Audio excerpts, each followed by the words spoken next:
तो अगर हम प्लूटेंट्स को डिफाइन करें तो हमारे पास जो प्लूटेंट्स हैं वो अनवांटेड पार्टिकल्स हैं, जो कि आपके नेचुरल इन्वायरमेंट में वो चीजें नहीं थी। ह्यूमन एक्टिविटीज की वजह से जो चीजें आपके इन्वायरमेंट का हिस्सा बन जाएं, उनको हम प्लूटेंट्स के तौर पे लेते हैं। तो हमारे पास जनरली जो प्लूटेंट्स होते हैं वो दो तरह के होते हैं, प्राइमरी प्लूटेंट्स और सेकेंडरी प्लूटेंट्स। प्राइमरी प्लूटेंट्स वो प्लूटेंट्स होते हैं जो डायरेक्ट आपके एटमॉस्फेयर में आ जाते हैं। जो फॉर एग्जांपल आपने जो है वो आग लगाई, तो आग लगाने से जो गैसेस प्रोड्यूस होंगी तो वो डायरेक्ट आपके इन्वायरमेंट में जाएंगी। इस तरह के प्लूटेंट्स को हम क्या कहेंगे, प्राइमरी प्लूटेंट्स। ठीक है। इसमें हमारे पास प्राइमरी प्लूटेंट्स में बेसिकली ऑक्साइड्स होते हैं, जिसमें कार्बन के ऑक्साइड्स हो सकते हैं, नाइट्रोजन के ऑक्साइड्स हो सकते हैं, सल्फर के ऑक्साइड्स हो सकते हैं। ठीक है। इस तरह के ऑक्साइड्स को हम क्या कहेंगे, प्राइमरी प्लूटेंट्स। जो डायरेक्ट एक्सपोजर से आपके इन्वायरमेंट का हिस्सा बन जाते हैं, उनको हम कहते हैं। सेकेंड टाइप जो है वो हमारे पास आती है सेकेंडरी प्लूटेंट्स की। सेकेंडरी प्लूटेंट्स जो हैं वो प्राइमरी प्लूटेंट्स से बनते हैं। प्राइमरी प्लूटेंट्स के ऊपर फर्दर जब रिएक्शन होता है इन्वायरमेंट में रहते हुए, तो वो सेकेंडरी प्लूटेंट्स में कन्वर्ट हो जाते हैं। और फिर सेकेंडरी प्लूटेंट्स जो हैं वो आपकी हवा में मौजूद रहते हैं। हवा में मौजूद रहते रहते वो एसिड रेन का बाइस बन जाते हैं। जब बारिश होती है तो फिर वो एसिड रेन की फॉर्म में आपके इन्वायरमेंट में मौजूद रहती है। और फिर एसिड रेन के बहुत सारे जो है वो डेंजरस इफेक्ट्स होते हैं, उसको हम फर्दर आगे चल के देखेंगे। तो प्राइमरी प्लूटेंट्स जो है वो जो डायरेक्ट एक्सपोजर से आपके इन्वायरमेंट में आ जाते हैं। कार्बन मोनोऑक्साइड के अलावा भी हमारे पास नाइट्रोजन के ऑक्साइड्स हैं, मोनोऑक्साइड, डाइऑक्साइड, सल्फर डाइऑक्साइड। तो जब आपके पास ये ऑक्साइड्स हवा में जाएंगे तो हवा में मौजूद ऑक्सीजन से ये दोबारा रिएक्ट करके कार्बन मोनोऑक्साइड जो CO था, ये CO2 में कन्वर्ट हो जाएगा। और जो CO2 होगा वो CO3 में कन्वर्ट हो जाएगा। इसी तरह जो सल्फर होगा वो सल्फर SO2 में कन्वर्ट हो जाएगा। हवा में मौजूद रहते हुए वो फर्दर रिएक्शन जब करेगा तो वो प्राइमरी प्लूटेंट सेकेंडरी प्लूटेंट में कन्वर्ट हो जाएगा और वो SO2 से SO3 में कन्वर्ट हो जाएगा। ठीक है। अब ये SO3, CO3, NO3 जब हवा में मौजूद रहेंगे, तब हमारे पास जैसे ही बारिश होगी तो बारिश के पानी के अंदर, पानी जहां से मर्जी आए, वो H2O ही होगा। तो जब H2O CO3 के साथ जब रिएक्ट करेगा तो एक एसिड प्रोड्यूस हो जाएगा जिसको हम कार्बोनिक एसिड कहेंगे, H2CO3 कहेंगे। ये एसिड कार्बोनिक एसिड होगा और जब ये पानी जो है वो जमीन पे आएगा तो उस पानी को, उस रेन को हमने क्या कहना है, एसिड रेन। क्योंकि वो जो पानी था, जो बादल का पानी था, जो क्लाउड वाटर था, वो हमारे पास एसिडिक नेचर का हो चुका है, क्योंकि उसका ऊपर से नीचे आते आते तक डिफरेंट प्राइमरी प्लूटेंट्स के साथ, सेकेंडरी प्लूटेंट के साथ रिएक्शन हो चुका है और वो पानी एक एसिड में कन्वर्ट हो चुका है। इस वजह से हमारे पास जब वो जमीन पे आएगा तो वो लैंड पोल्यूशन काज करेगा। ठीक है। डिफरेंट बिल्डिंग्स पे जब वो पानी गिरेगा तो वहां पे जो बिल्डिंग्स के ऊपर जो मार्बल है, जो उसके अंदर जो भी आपके पास हम कहें कि सिरेमिक का जो भी मटेरियल है, वो जो है उसकी जो सरफेस है वो जो है उसकी शाइनी सरफेस जो है वो डल हो जाएगी। तो इस तरह से ये प्लांट्स को, एनिमल्स को भी अफेक्ट करेगा। इस तरह से आपके पास फिनोमिनाज अकर होंगे। अगर हम SO3 की बात करें, SO3 जो सेकेंडरी प्लूटेंट है, ये बारिश के पानी के साथ जब रिएक्ट करेगा तो ये सल्फ्यूरिक एसिड बनाएगा और sulphuric acid is the king of chemical and is a very strong acid. और जब ये जमीन पे आएगा तो इस बारिश को हम क्या कहेंगे, एसिड रेन। इसी तरह आपके पास नाइट्रोजन के ऑक्साइड, जिनको हम सेकेंडरी ऑक्साइड NO3 कहते हैं, वो पानी के साथ जब रिएक्ट करेंगे तो नाइट्रिक एसिड प्रोड्यूस होगा और nitric acid is also a very strong acid. तो इस तरह से आपके पास रेन जो होगी वो एसिडिक रेन होगी। ये हमारे पास ह्यूमन एक्टिविटीज की वजह से हो रहा है, क्योंकि हमारे पास सेकेंडरी प्लूटेंट्स जनरेट हो रहे थे और यही सेकेंडरी प्लूटेंट्स हमारे पास एसिड रेन का बायस बनते हैं। हैं, और एसिड रेन हमारे पास एक पोल्यूशन के तौर पे आती है। और इस एसिड रेन से सिर्फ आपके पास लैंड पोल्यूशन नहीं होगी, बल्कि आपके पास वाटर पोल्यूशन भी काज होगी, ठीक है। अगर हम एसिड रेन को देखें तो इससे जो हमारी जमीन है ना वो भी बैरन हो जाती है, बंजर हो जाती है। जमीन की जो एसिडिटी है, जमीन की जो पीएच है वो भी चेंज हो जाएगी, जमीन की एसिडिक लेवल बढ़ जाएगा। और जो जमीन के अंदर न्यूट्रिएंट्स हैं वो भी लीच आउट हो जाएंगे, मतलब बह जाएंगे। तो वहां पे फिर कल्टीवेशन जो है वो बहुत ज्यादा मुश्किल हो जाएगी। तो इस तरह से हमें जो है वो ह्यूमन एक्टिविटीज को कंट्रोल रखना चाहिए। और ये जो पोल्यूटेंट्स हैं ये कैसे जाते हैं, इधर आप देख सकते हो कि डिफरेंट ऑक्साइड्स, कार्बन के ऑक्साइड, मोनोऑक्साइड, डाइऑक्साइड, नाइट्रोजन के मोनोऑक्साइड, नाइट्रोजन के डाइऑक्साइड, सल्फर डाइऑक्साइड, ये प्राइमरी पोल्यूटेंट्स हैं। जैसे जैसे ये हवा में रहे, इनका फर्दर रिएक्शन हुआ तो ये सेकेंडरी पोल्यूटेंट्स में कन्वर्ट हो गए। जैसे SO3 था, ये पानी के साथ, ये क्लाउड था, बारिश के पानी के साथ रिएक्ट करके ये H2SO4 में कन्वर्ट हो गया।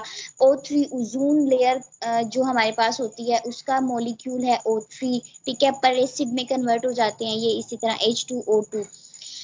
अब हमारे पास आप यहाँ पे देख भी सकते हो कि डिफरेंट इंडस्ट्री से निकलने वाला धुआं, ठीक है, नेचुरल जो प्रोसेस है, जैसे कि आपके पास ना फॉरेस्ट फायर हो जाती है, या आपके पास वैसे ही बर्निंग का जो प्रोसेस होता है, आपकी व्हीकल से निकलने वाला धुआं, आपकी चिमनी से निकलने वाला धुआं, इसके अलावा वोल्केनिक एरप्शन, इस दौरान जो है वो आपके पास ये ऑक्साइड रिलीज हो रहे होते हैं।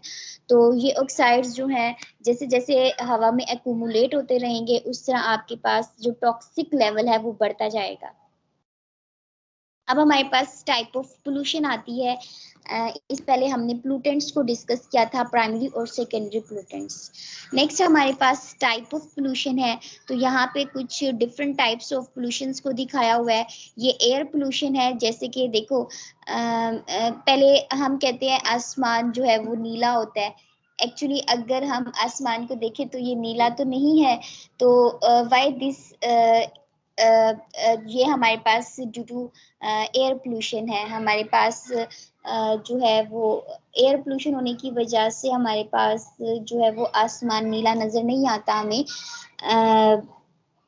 इसी तरह हमारे पास जो है वाटर पोल्यूशन है। आप डायग्राम में देख भी सकते हैं कि किस तरह डिफरेंट वेस्ट एफ्लुएंट्स जो हैं, ये इंडस्ट्रियल एफ्लुएंट्स हैं या फिर डोमेस्टिक एफ्लुएंट्स हैं, ये किस तरह से जो है वो ओपन एरियाज के अंदर जो है वो वेस्ट किया जा रहा है, जिसकी वजह से ये बहुत ज़्यादा जो है वो टॉक्सिक लेवल को इन्हांस करेगा, जिससे ना सिर्फ ह्यूमन बींग्स बल्कि इस पानी में रहने वाली एक्वाटिक एनिमल्स की लाइफ के पैटर्न को भी डिस्टर्ब करेगा।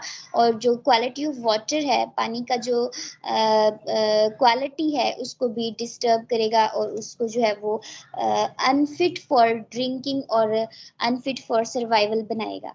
और जो पानी के अंदर जो ये एफ्लुएंट्स आ रहे हैं उसका बहुत ही डेंजरस इफेक्ट्स होगा, क्योंकि ये इंडस्ट्रियल वेस्ट भी होता है, और इंडस्ट्रियल वेस्ट के अंदर बहुत सारी हैवी मेटल्स होती हैं। जब वो हैवी मेटल्स इस एक्वाटिक एनवायरनमेंट में रहने वाले एनिमल्स के अंदर जाएंगी तो वहाँ पे जो है वो प्रॉब्लम काज करेंगी। फॉर एग्जांपल एक फिश के अंदर चली जाए तो जब वो फिश ह्यूमन बींग्स इस्तेमाल करेंगे तो वो हैवी मेटल ह्यूमन बींग्स में भी जा सकती है, और इस तरह से ह्यूमन बींग्स को और बहुत सारे ह्यूमन बींग्स के जो सॉफ्ट ऑर्गन्स हैं, जिसके अंदर उसका नर्वस सिस्टम है, डाइजेस्टिव सिस्टम है, रेस्पिरेटरी सिस्टम है, कार्डियोवेस्कुलर सिस्टम है, नर्वस सिस्टम है, इन सारे सॉफ्ट ऑर्गन्स को जो है वो जाके डिस्टर्ब भी कर सकता है, ठीक है। और स्वेयर किस्म के स्टेजेस पे जाके फिर वो डिफरेंट टाइप ऑफ कैंसर, जिसमें kidney cancer, liver cancer, blood cancer, skin cancer, इस तरह के इफेक्ट्स भी काज कर सकता है due to heavy metal accumulation in human body. Third one जो आपके पास टाइप आती है वो सॉइल पोल्यूशन की टाइप है। आप देख भी सकते हो किस तरह से जमीन की जो है वो खूबसूरती खराब हो रही है।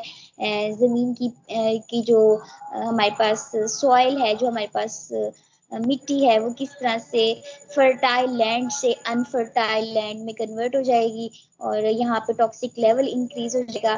सिर्फ और सिर्फ ना हमारे पास पीएच कम होने के साथ साथ पीएच बढ़ भी जाती है। सॉइल की जो है वो एसिडिटी के साथ साथ कुछ जमीन की जो है वो बेसिसिटी बढ़ जाती है। आपने देखा कहीं कहीं पे इस तरह की जमीन होती है जहाँ पे वो एक वाइट कलर का जो है वो कुछ मटेरियल जो है वो नजर आता है जिसको हम जो है यूं कहते हैं कि उस लैंड की जो अल्किनिटी है, जो उसका बेसिक लेवल है, उसकी जो बेसिसिटी है वो बढ़ गई है, जिसकी वजह से उसके ऊपर कुछ नमकियात जो है वो नजर आते हैं, जिसको हम कलर वाली जमीन कहते हैं। वहां पे कुछ ग्रो करवाना, वहां पे कल्टीवेशन करवाना हमारे लिए मुश्किल होता है। फिर हमारे पास ना उस लैंड का जो है वो फिर प्रॉपर ट्रीटमेंट करवाया जाता है। वहाँ उस जमीन के सैंपल्स लिए जा रहे हैं, फिर उसके अंदर न्यूट्रिएंट्स को चेक किया जाता है कि कौन कौन से मिनरल इस मिट्टी के अंदर मौजूद हैं, फिर उसके अंदर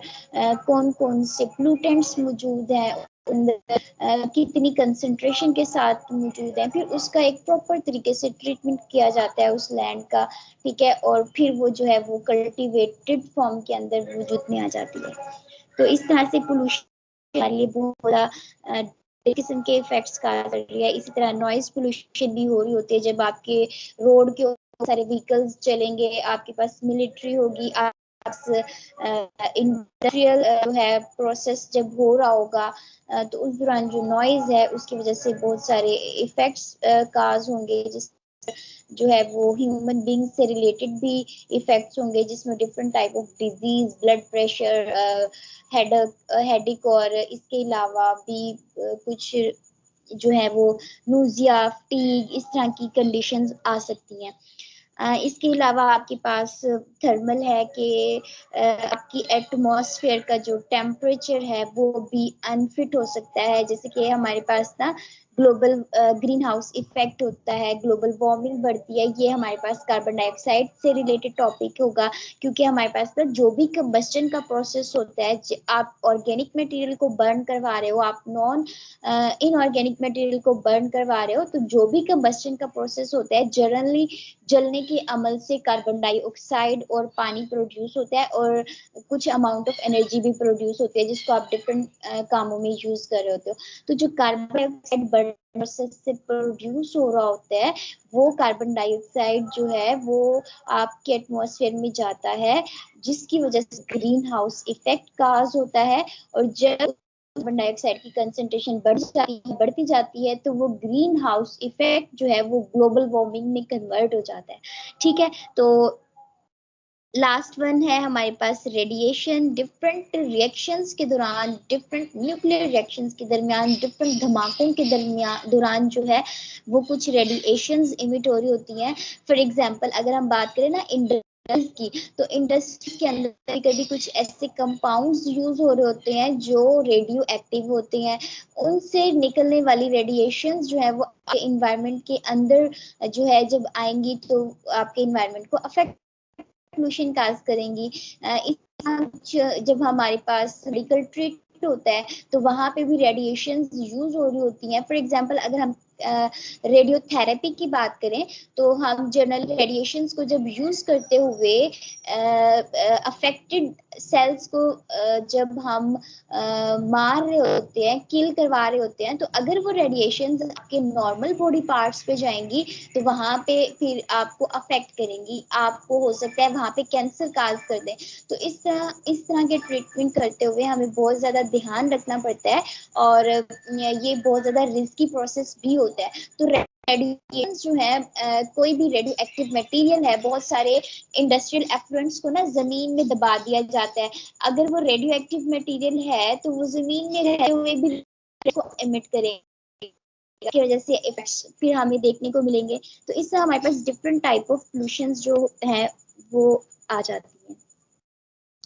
फर्स्ट वन हमारे पास एयर पोल्यूशन है। एयर पोल्यूशन क्या है कि आपकी एनवायरनमेंट के अंदर जो एटमॉस्फेयर है उसके अंदर जब अनबैलेंस हो जाएगी वो, तो हमारे पास वो अनफिट फॉर ब्रीदिंग हो जाएगी, और वहाँ पे जो टॉक्सिक मटेरियल्स हैं वो मौजूद होने की वजह से एयर पोल्यूशन काज हो जाएगी। और एयर पोल्यूशन के अंदर जो मोस्टली फैक्टर्स आते हैं उसके अंदर हमारा ट्रैफिक है, कि हमारे पास बहुत ज़्यादा हैवी ट्रैफिक है, हर किसी की अपनी व्हीकल होती है, जिसकी वजह से हर बंदा जब रोड पे आएगा तो फिर वो बहुत ज़्यादा जो है वो स्मोक की वजह से हमारे पास पोल्यूशन काज हो जाएगी। इसलिए पब्लिक ट्रांसपोर्ट को प्रेफर करना चाहिए, ताकि जो इस तरह के इफेक्ट्स हैं उसको मिनिमाइज किया जा सके। और इसके अलावा हमारे पास ना रोड डस्ट और बर्निंग ऑफ फ्यूल्स भी जो है वो एयर पोल्यूशन के आ जाते हैं। एयर पोल्यूशन के अंदर इंडस्ट्रियल स्मोक भी आता है हमारे पास, इसीलिए कहा जाता है कि जो इंडस्ट्रीज हैं उसको पॉपुलेटेड एरियाज से दूर लगाना चाहिए, ताकि वो उससे नॉइज पोल्यूशन भी ना हो और एयर पोल्यूशन भी काज ना हो, और उसके अलावा एफ्लुएंट्स की वजह से वाटर पोल्यूशन भी काज ना हो, और एफ्लुएंट्स की वजह से लैंड पोल्यूशन भी काज ना हो। तो हमारे पास ना एक सोर्स से सिर्फ एक तरह का ही इफेक्ट नहीं होता, बल्कि एक सोर्स से बहुत सारे इफेक्ट्स होते हैं। जैसे कि एक नेचुरल साइकिल को डिस्टर्ब करके बहुत सारे नेचुरल साइकिल्स डिस्टर्ब हो जाते हैं। आप देख भी सकते हो डायग्राम में कि किस तरह आपकी एटमॉस्फेयर जो है वो पोल्यूट हो रही है, और ये सारा जो है हमारे पास इसको हम डेवलपमेंट कहते हैं अगर ये देखा जाए, लेकिन ये डेवलपमेंट नहीं है, बल्कि ये जो है वो टूवर्ड्स हम उसकी तरफ जा रहे हैं। यहाँ पे हमारे पास कुछ एयर पोल्यूशन के काजेस, इफेक्ट्स और सॉल्यूशंस को डिस्कस किया जा रहा है। अगर हम काजेस ऑफ एयर पोल्यूशन को देखें तो डस्ट, सबसे पहले हमारे पास फैक्ट्रीज और जो हमारे पास मिलिट्री है उसकी वजह से हमारे पास एटमॉस्फेयर के अंदर किस तरह से डस्ट जो है वो एक्यूमुलेट हो रही है। अगर हम ना यूं करें, हमारे पास जो हमारे पास सड़क के साथ साथ जो यूकलिप्टस होता है जिसको हम सफेदे कहते हैं, उसके दरख्त लगाएं तो हमारे पास ना बहुत ज्यादा इससे फायदा होता है, क्योंकि अगर हम सफेदे के एयर प्योरीफायर कहते हैं, ठीक है, सफेदे के दरख्तों को अगर हम सड़क के साथ साथ लगाएं, क्योंकि ये लेड को एब्जॉर्ब कर लेते हैं, और लेड जो है वो हमारे पास जितनी भी व्हीकल्स होती हैं उसके जो धुएं के अंदर होता है वो लेड मौजूद होता है। तो जो लेड आपकी हवा में आता है वो हवा में मौजूद ऑक्सीजन के साथ रिएक्ट करके लेड ऑक्साइड में कन्वर्ट हो जाते हैं, और इस तरह ये एक हैवी मेटल के साथ जो है वो ऑक्सीडेशन जब होती है तो वो लेड ऑक्साइड जो है वो ह्यूमन बींग्स के अंदर भी जा सकता है during the process of breathing, और उनके सॉफ्ट ऑर्गन्स को जाके अफेक्ट करेगा। क्योंकि मैंने पहले भी बताया जितनी भी हैवी मेटल्स हैं वो एक खास लेवल से बढ़ जाए, एक्यूमुलेशन हो जाए उनकी, तो फिर वो ह्यूमन बींग्स पूरी तरह अफेक्ट करते हैं। हमारी बॉडी के अंदर कुछ हैवी मेटल्स मौजूद हैं, लेकिन एक लिमिटेड कंसंट्रेशन उनकी हमें चाहिए। जैसे कि जिंक मौजूद है हमारे पास, हमारी जो स्किन एजिंग होती है, वो जो झुर्रियां आ जाती हैं जब इंसान की जो है वो उम्र बढ़ती है, तो उसकी जो स्किन के ऊपर एजिंग होती है जिंक की डेफिशिएंसी की वजह से ही होती है। तो हैवी मेटल्स हमारे सर्वाइवल के लिए भी जरूरी है, लेकिन उनकी कंसंट्रेशन एक लिमिटेड हद तक होनी चाहिए। अगर वो कंसंट्रेशन डिक्रीज हो जाती है तब भी हमारे लिए वो डेंजरस है, अगर वो बढ़ जाती है फिर भी हमारे लिए डेंजरस है। तो हमारे पास इसके कुछ कारण यहाँ पे मैंने मेंशन किए हैं। एनिमल्स हैं, ठीक है, एनिमल्स किस तरह से अफेक्ट करते हैं, एयर पोल्यूशन काज करते हैं, ठीक है, ह्यूमन एक्टिविटीज भी इसमें इन्वॉल्व हो जाएंगी। इसके अलावा रेडियो एक्टिव डिके है, रेडिएशंस को सही तरीके से जो है वो, या रेडियो एक्टिव मटेरियल को सही तरीके से डिस्पोज नहीं किया जाता, जिसकी वजह से वो डिफरेंट रिएक्शंस करता है और आपके एटमॉस्फेयर को पोल्यूट करता है। वाइल्ड फायर है, इसके अलावा वेजिटेशन है, हमारे पास वोल्केनोज है, जिस तरह से जो हमारे पास ना अंडर का अर्थ बहुत ज्यादा टेम्परेचर बढ़ जाता है, तो फिर वो टेम्परेचर वोल्केनोज की फॉर्म में बाहर निकलता है, जिसकी वजह से आपके पास ज्यादातर सल्फर के ऑक्साइड्स प्रोड्यूस होते हैं। जब वोल्केनोज लावा जब आतिशफशा जब फटता है, तब आपके पास जो सबसे ज्यादा इंपॉर्टेंट ऑक्साइड्स बनते हैं वो सल्फर के होते हैं। सिमिलरली आपके पास व्हीकल्स हैं, मेरीन वेसल्स हैं, जैसे कि हमारे पास समुद्री जहाज वगैरह होते हैं, उसके अंदर जो ऑयल टैंकर्स होते हैं, अगर उनके अंदर जो है वो लीकेज हो जाता है, तो फिर वो पूरा आपके पास जो है वो ऑयली की सप्रेशन से जो है वो पूरा एक एक्वेटिक लाइफ, पूरा एक्वेटिक जो इन्वायरमेंट है वो डिस्टर्ब हो जाता है।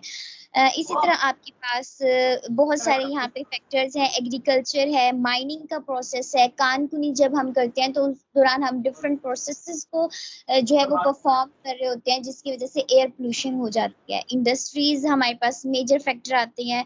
इसके अलावा हाउस होल्ड है, मतलब हमारे पास घरेलू कामों के दौरान जब हम कंबस्शन करवा रहे होते हैं या डिफरेंट प्रोसेसेस कर रहे होते हैं, तो हमारा डोमेस्टिक एफ्लुएंट्स वाटर पोल्यूशन काज कर देता है। इस तरह हमारे पास जो कुछ हाउस होल्ड वर्क्स इस तरह के होते हैं जिसके वजह से आपके पास एयर पोल्यूशन भी काज हो जाती है। फिर इसके बहुत सारे इफेक्ट्स है कि हमारे पास मोर्टेलिटी आ जाती है, डेथ काज हो जाती है, कार्डियोवैस्कुलर दिल से रिलेटेड बीमारियां इंसानों में बढ़ जाती हैं, लंग डिजीजेस। मैंने पहले भी बताया कि हमारे सॉफ्ट ऑर्गन्स अफेक्ट होते हैं, जिसके अंदर हमारी आंखें, हमारे नर्वस सिस्टम, हमारा दिल, जिगर, गुर्दे, ये सॉफ्ट ऑर्गन्स होते हैं और ये अफेक्ट होते हैं। आपके पास जितनी भी तरह की पोल्यूशंस होती हैं और हाई लेवल पे जाके हमारे पास कैंसर काज हो जाता है, skin cancer, lung cancer, liver cancer, blood cancer, और इस तरह से हमारे पास जो है वो आ जाएंगे। एसिड रेन को मैंने डिटेल से डिस्कस किया। ग्लोबल वार्मिंग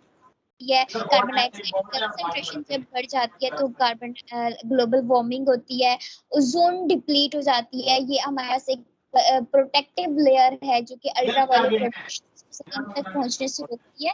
अगर आप जो है वो अपने इन्वायरमेंट को पोल्यूट कर दोगे, तो फिर हमारे पास, अगर हम फ्री रेडिकल ऑफ क्लोरीन की बात करें, तो एक फ्री रेडिकल ऑफ क्लोरीन जो है वो 10 लाख ओजोन के मॉलिक्यूल्स को डिस्ट्रॉय कर देता है। तो हमारे पास जो है वो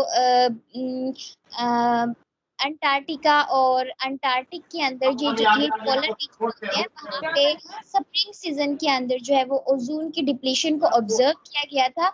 अब ओजोन होल जो है वो हील अप हो गया है, उसकी जो कंसंट्रेशन है वो दोबारा से न्यू हो चुकी है। इसी तरह हमारे पास इकोनॉमिकली भी अफेक्ट होगा हमें। सॉल्यूशंस में यही है कि आपको जो है वो आर स्ट्रेटेजी को यूज करना चाहिए, जिसको हम आगे चल के डिस्कस भी करेंगे। हमें जो है वो एक्सेस ऑफ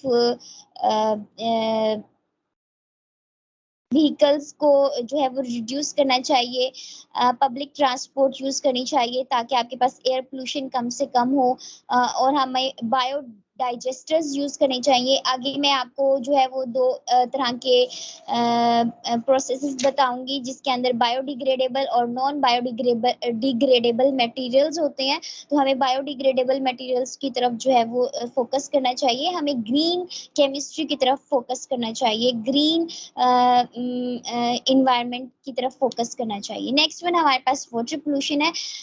इसके अंदर हमारे पास जो है वो मोस्ट इम्पॉर्टेंट जो फैक्टर आता है वो यूट्रोफिकेशन का प्रोसेस होता है। फॉर एग्जाम्पल, अगर आपके पास एलजी की ग्रो हो जाती है, फॉर एग्जांपल जब हम ना डोमेस्टिक यूज के अंदर जब डिटर्जेंट्स का इस्तेमाल करते हैं, डिटर्जेंट्स के इस्तेमाल करने की वजह से नाइट्रेट्स और सल्फेट्स होते हैं हमारे पास डिटर्जेंट्स के अंदर। सोप और डिटर्जेंट को अगर हम कंपेयर करें तो डिटर्जेंट जो है वो हार्ड वाटर के साथ भी अच्छा काम करते हैं, लेकिन अगर आप सोप को देखो तो वो हार्ड वाटर के साथ अच्छी तरह लेदर प्रोड्यूस नहीं करती, अच्छे झाग प्रोड्यूस नहीं होते। सॉफ्ट वाटर के साथ साबुन अच्छे झाग प्रोड्यूस करता है। लेकिन अगर हम डिटर्जेंट को देखें तो डिटर्जेंट्स जो है वो हार्ड वाटर के साथ भी इतना ही अच्छा काम करता है जितना कि वो सॉफ्ट वाटर के साथ करता है। तो इसके अलावा डिफरेंट वार्निशेस भी हम यूज कर रहे होते हैं। तो ये एक में लोअर लेवल पे हम डिस्कस करें, इसकी वजह क्या है कि उसके अंदर नाइट्रेट्स और सल्फेट्स होते हैं जो कि बहुत ज्यादा इफेक्टिव होते हैं। अगर इनको इस तरह से जब हम वॉशिंग का प्रोसेस करते हैं तो वो हमारे एफ्लुएंट्स, जिसको हम डोमेस्टिक एफ्लुएंट्स कहते हैं, वो मटेरियल जब आपके पास जो है वो डिफरेंट ड्रेनेज सीवेज सिस्टम के जरिए से डिफरेंट लेक्स में जाएगा, डिफरेंट पॉन्ड एरियाज में जाएगा, डिफरेंट रिवर्स में जाएगा, तो वहां पे जाके वो नाइट्रेट्स और सल्फेट अपना काम शुरू कर देंगे। वहां पे जाके वो यूट्रोफिकेशन का प्रोसेस करवाएंगे, एल्गी की ग्रो को वो जो है वो इन्हांस कर देंगे। जब उस पानी में जहाँ पे वो गए हैं एफ्लुएंट्स, वहां पे जब एलजी की प्रोडक्शन को वो इंक्रीज करवाएंगे, जिसको हम काई कहते हैं। जब काई की कंसंट्रेशन बढ़ जाएगी तो पानी की ऊपर वाली सतह के ऊपर जो है, अपर लेयर ऑफ वाटर के ऊपर जो है वो एलजी ग्रो कर जाएगा, जिसको हम काई बोलते हैं। तो जब वो ग्रो कर जाएगा तो सूरज की जो रेडिएशंस होंगी वो पानी को क्रॉस करते हुए जो पानी के अंदर फोटोसिंथेसिस करवाने के लिए जो पौधे मौजूद थे उन तक जब सूरज की रेडिएशन ही नहीं जाएंगी, सारी रेडिएशन पानी की अपर लेयर के ऊपर जो एल्जी ग्रो कर रहा है वही कर लेगा। तो जो अंडर द नीथ पानी है उस प्लांट्स हैं उनको जब वो रेडिएशंस नहीं मिलेंगी तो वो फोटोसिंथेसिस का प्रोसेस नहीं करेंगे। फोटोसिंथेसिस नहीं होगी तो वहां पे ऑक्सीजन की कमी हो जाएगी। डेफिशिएंसी ऑफ ऑक्सीजन की वजह से वहां पे मौजूद जो एनिमल्स हैं उनके लिए जो है वो सर्वाइवल करना मुश्किल हो जाएगा। वो फिर क्या करेंगे, वो पानी में मौजूद डिजोल्व ऑक्सीजन को, जो फ्री अमाउंट ऑफ ऑक्सीजन पानी के अंदर मौजूद है, वो उसको यूज करना स्टार्ट करेंगे। और एक लिमिटेड हद तक पानी के अंदर जो डिजोल्व ऑक्सीजन है जब वो खत्म हो जाएगी तो फिर वहां पे मौजूद सारे लिविंग ऑर्गेनिजम्स जो मरना स्टार्ट हो जाएंगे। इस तरह से हमारे पास जो है वो डोमेस्टिक और इंडस्ट्रियल एफ्लुएंट्स जो हैं वो बहुत ज्यादा अफेक्ट करते हैं आपके पास वाटर पोल्यूशन के अंदर। तो आगे हम इसके कुछ काजेज और इफेक्ट्स को भी देख लेते हैं। वाटर पोल्यूशन जो है वो काज्ड बाय नेचुरल फिनोमिना, ठीक है, आपके पास नेचुरल फिनोमिना को डिस्टर्ब कर देगा ये। इसके अलावा नेचुरल फिनोमिना से इसका काज भी होता है। अगर हम देखें ना फ्लड वगैरह को, तो जो हमारे पास सैलाब वगैरह आते हैं, जब ये कहीं से गुजर रहे होते हैं ना, तो उस जो लैंड होती है उसके अपर लेयर में जितने भी न्यूट्रिएंट्स होते हैं ना वो उसको बहा के अपने साथ आगे ले जाते हैं। और जो पीछे जो लैंड रहती है जहां से वो गुजर के आ रहा है पानी, वहां पे जो है वो मिनरल्स न्यूट्रिएंट्स की डिफिशियंसी हो जाएगी, क्योंकि वहां पे जो अपर लेयर में मौजूद मिनरल्स और न्यूट्रिएंट्स है वो सारे पानी के साथ बह के आगे आ गए हैं। इसलिए कहते हैं कि जो जो अब आपके पास ना फ्लड जहाँ पे रुकता है, वो जो लैंड होती है वो बहुत ज्यादा फर्टाइल लैंड होती है। वहां पे बहुत ज्यादा अमाउंट के अंदर अच्छी खासी अमाउंट के अंदर जो है वो वहां पे मिनरल्स मौजूद होते हैं और वहां पे कल्टीवेशन बड़ी इफेक्टिव रहती है। इसके अलावा सीवेज सिस्टम आपके पास वाटर पोल्यूशन काज कर सकता है। इंडस्ट्रियल वेस्ट, वेस्ट को हम ना डोमेस्टिक एफ्लुएंट्स में डिस्कस कर लेते हैं। माइनिंग का प्रोसेस है, ऑयल लीकेज, मैंने आपको बताया कि जो ऑयल टैंक्स होते हैं जब ये पानी के अंदर जब लेके जा रहे होते हैं, अगर उस टैंक में लीकेज हो जाए तो फिर आपके पास वाटर पोल्यूशन वहां पे मौजूद होगी। डंपिंग है, फॉसिल फ्यूल्स है आपके पास, ठीक है, बाकियात जिन्हें हम कहते हैं, मिलियन ऑफ ईयर्स जो बरिड रहते हैं प्लांट्स और एनिमल्स, उनके ऊपर डिफरेंट रिएक्शंस होते रहते हैं, ठीक है, तो वो फॉसिल्स में कन्वर्ट हो जाते हैं। Increasing meat consumption, chemical fertilizers और फर्टिलाइजर इंडस्ट्रीज जो है, अगर फॉर एग्जांपल आप फर्टिलाइजर्स का एक्सेस में यूज करते हो तो इससे भी वाटर पोल्यूशन काज होती है, क्योंकि जब आप ना प्लांट्स के ऊपर स्प्रे करते हो, आप प्लांट्स को डिफरेंट केमिकल्स प्रोवाइड करते हो, तो डिफरेंट फर्टिलाइजर्स जब प्रोवाइड करते हो, जब आप इनको पानी लगाते हो तो फिर सीप आउट हो जाते हैं कुछ केमिकल्स ना, रिस रिस के जो आपके पास अंडरग्राउंड वाटर है उसके अंदर चले जाते हैं, और वहां पे जाके फिर वो अंडरग्राउंड वाटर का हिस्सा जब बनते हैं तो वहां पे वाटर पोल्यूशन काज करते हैं, ठीक है। तो हमारे पास ना उतनी ही अमाउंट में हमने पेस्टिसाइड्स को यूज करना है जितना रिक्वायर्ड है, उतनी ही अमाउंट में हमने फर्टिलाइजर्स को यूज करना है जितना प्लांट को जरूरत है, ठीक है।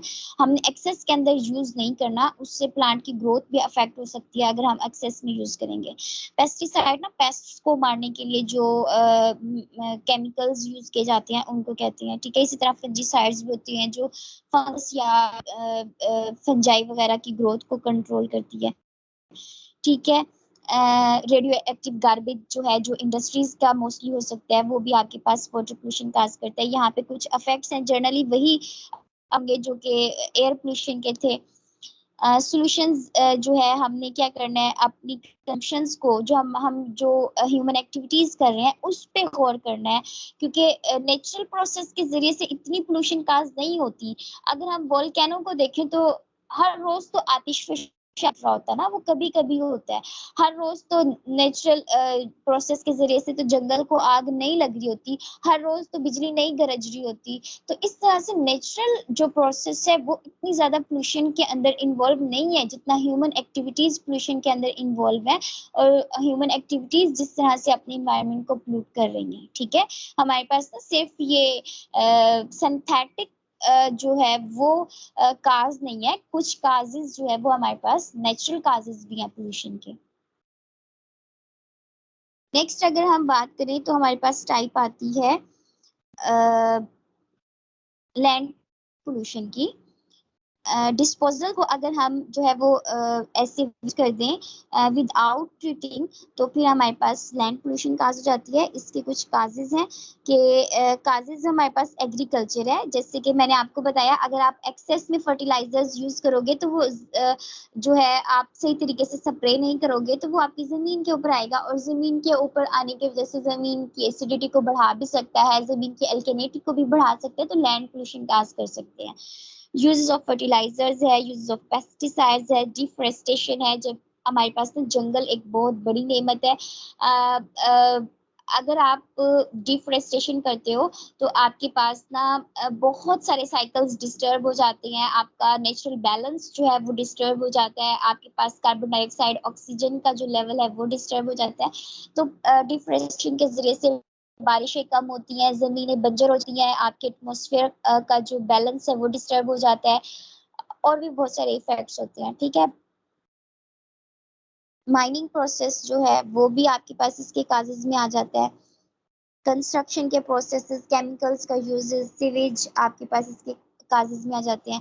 अफेक्ट्स क्या होते हैं कि आपका क्लाइमेट इफेक्ट होता है। फॉर एग्जांपल हमारे पास ना पोल्यूशन की वजह से जो मौसम है वो अपने एक्सट्रीम्स पे जाते हैं, मतलब कि अगर गर्मियाँ आती हैं तो फिर शदीद गर्मी होती है, अगर सर्दियों वाला सीजन आता है तो फिर मतलब बहुत ज्यादा सर्दी हो जाती है। तो ये लेवल्स एक्सट्रीम्स की तरफ चले जाते हैं, क्योंकि हमारे पास जो क्लाइमेट है वो डिस्टर्ब हो जाता है।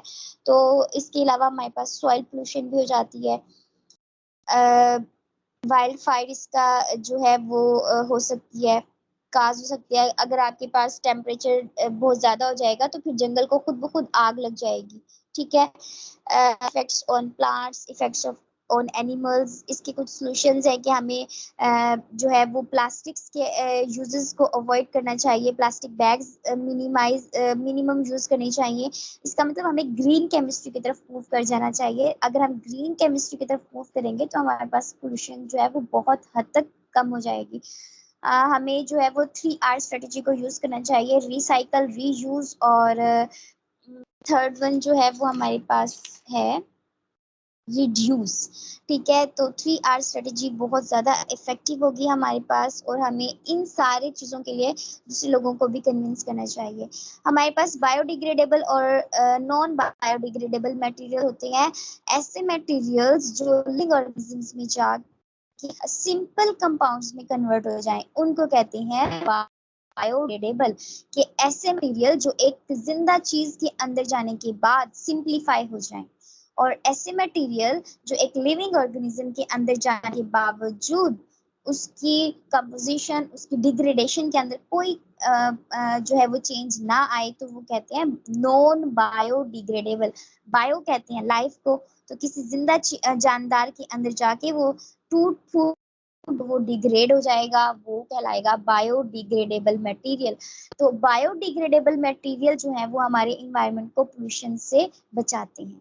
ठीक है, और हमारे पास जो है बायोडिग्रेडेबल के अंदर जनरली हमारे पास खाने पीने की चीजें आ जाती हैं। ठीक है, इसके अलावा अगर हम बात करें ना नॉन बायोडिग्रेडेबल की, तो इसके अंदर प्लास्टिक बैग्स आ जाते हैं, पॉलीमर इंडस्ट्री आ जाती है, मेटल्स आ जाती हैं, केन्स वगैरह आ जाते हैं। और बायोडिग्रेडेबल के अंदर पेपर आ जाते हैं, मतलब कि कागज वगैरह, ठीक है, ब्रेड वगैरह, खाने पीने की चीजें आ जाती हैं, ये हमारे पास बायोडिग्रेडेबल होती हैं, ठीक है। अगर आप जो है वो पैकिंग को देखें, अगर आप प्लास्टिक पेपर्स के अंदर पैकिंग करते हो तो फिर वो आपके पास जो है वो नॉन बायोडिग्रेडेबल होंगे और आपके पास पोल्यूशन काज करेंगे। लेकिन अगर आप प्लास्टिक बैग्स की बजाय पेपर बैग्स यूज करते हैं तो फिर आपके पास ये आपका जो इन्वायरमेंट है वो पोल्यूशन फ्री हो सकता है। तो इसका एक ही सोल्यूशन है, मोस्टली बहुत सारे सॉल्यूशंस हैं, लेकिन हम जो मोस्ट इम्पॉर्टेंट और जो आपके बुक्स में भी डिस्कस किया जाता है वो हमारे पास 3R स्ट्रेटेजी के नाम से डिस्कस किया जाता है। First R for reduce, second R for reuse and the third one is for recycle. तो जब हम जो है रिड्यूस का मतलब क्या होगा कि we must reduce the use of the natural resources to produce plastic items, ठीक है। हमें नेचुरल रिसोर्सेज को यूज करके प्लास्टिक की तरह की जो पॉलीमर इंडस्ट्री है उसको इन्हांस नहीं करना चाहिए। हमें पॉलीमर इंडस्ट्री के जो प्रोसेस है उसको मिनिमाइज करना चाहिए। उसकी बजाय हमें कोई बायोडिग्रेडेबल प्रोसेस यूज करना चाहिए, क्योंकि अगर हम पॉलीमर इंडस्ट्री को एग्जाम्पल के तौर पे लें तो वो नॉन बायोडिग्रेडेबल है, और नॉन बायोडिग्रेडेबल जो है वो हमारे लिए जो है पोल्यूशन काज कर सकती है, ठीक है। इसी तरह हमारे पास एक रीयूज प्रोसेस है। रीयूज मीन हमें चीजों को जैसे कि हम अगर रीयूज की बात करें तो हमें चीजों को अगर वो बायोडिग्रेडेबल है तो कॉम्प्लेक्स से जब सेल में कन्वर्ट होंगी तो हम उसको दोबारा से यूज कर सकते हैं, ठीक है। Things which are made of non biodegradable वो दोबारा से यूज नहीं की जा सकती। तो हमारे पास जो वो बायोडिग्रेडेबल जो मटेरियल्स हैं उनको दोबारा से भी यूज किया जा सकता है। तो थर्ड वन जो हमारे पास है वो है रिसाइकल स्ट्रेटेजी। रिसाइकल के अंदर हम एक चीज को जो है वो दोबारा से यूज कर सकते हैं। फॉर एग्जांपल अगर हम पेपर की बात करें, अगर हम न्यूज़पेपर की बात करें तो एक न्यूज़पेपर को जो है पांच दफा जो है वो रिसाइकल किया जा सकता है। तो इसी तरह हमारे पास जो रिसाइकल का प्रोसेस है ये लीस्ट प्रेफरेबल है, जबकि रिड्यूस का जो प्रोसेस है वो हमारे पास मोस्ट प्रेफरेबल है, ठीक है। अगर आप इस ट्रायंगल को देखें तो यहाँ पे अप साइड पे मोस्ट प्रेफरेबल आर है और लास्ट में हमारे पास लीस्ट प्रेफरेबल आर है, क्योंकि अगर हम उस चीज को इस्तेमाल करना ही कर देंगे तो हमारे पास ज्यादा इफेक्टिव प्रोसेस होगा, बजाय इसके कि हम उसको रिसाइकल करते रहें। क्योंकि जब हम चीजों को रिसाइकल करेंगे तो एक प्रोसेस से गुजारेंगे और उस प्रोसेस के दौरान जो है वो आप डिफरेंट मशीनरी यूज करेंगे, मतलब आप फिर भी कहीं ना कहीं पोल्यूशन काज करवाएंगे रिसाइकलिंग के दौरान भी, ठीक है। कॉस्ट तो कम होगी कि आप उस चीज को रीयूज कर रिसाइकल कर रहे हो, कि आप उसको रिसाइकलिंग के बाद दोबारा से यूज कर रहे हो या उसको एक नई फॉर्म के अंदर यूज कर रहे हो, ठीक है। तो this was about the environmental science, ठीक है। बहुत शुक्रिया।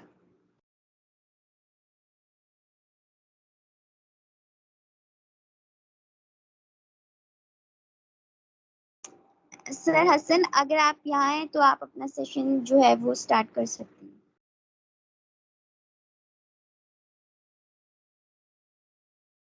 फिर कोई क्वेश्चन है तो वो भी आप पूछ सकते हैं।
इसके पीडीएफ को मैं आप लोगों से शेयर कर दूंगी और हमारे पास जो मैं आपके साथ जो एमसीक्यूज शेयर करूंगी उसकी की भी शेयर करूंगी और जो टेस्ट होगा वो इस पीडीएफ से और एमसीक्यू वाली पीडीएफ दोनों से होगा।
मिस इकरा, अगर आपका हो गया है तो स्क्रीन ऑफ कर दें।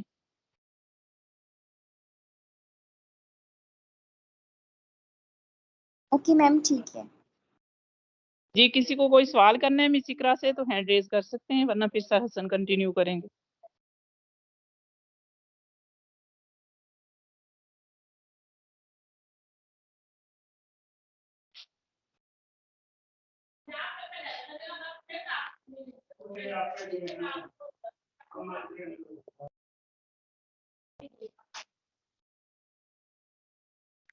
जी सर हसन, आप कंटिन्यू करें। आई थिंक किसी का कोई क्वेश्चन नहीं है।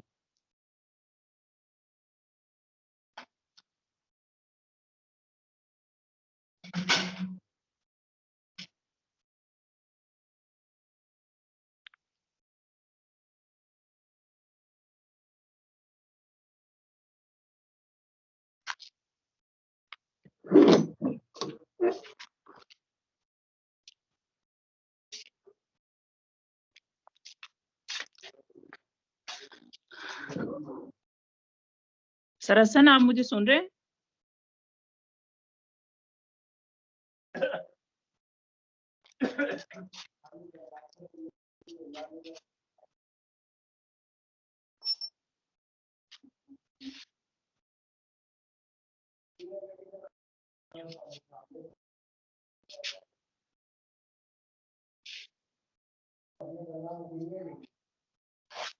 मिस साजिदा, मेरी आवाज आ रही है? ना आ रही है, बिल्कुल आपकी क्लियर है आवाज। आवाज नहीं आ रही तो लेफ्ट किए दोबारा ज्वाइन कर रहे हैं। कि किसी को कोई प्रॉब्लम है, समझ नहीं आई हो उतनी देर तक, पूछ सकते हैं आप में से।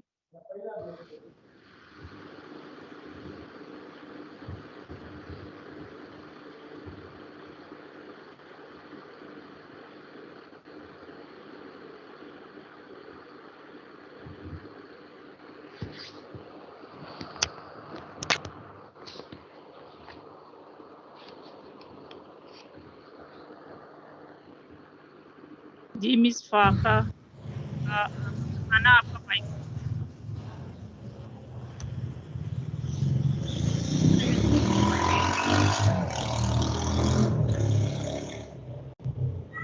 हेलो।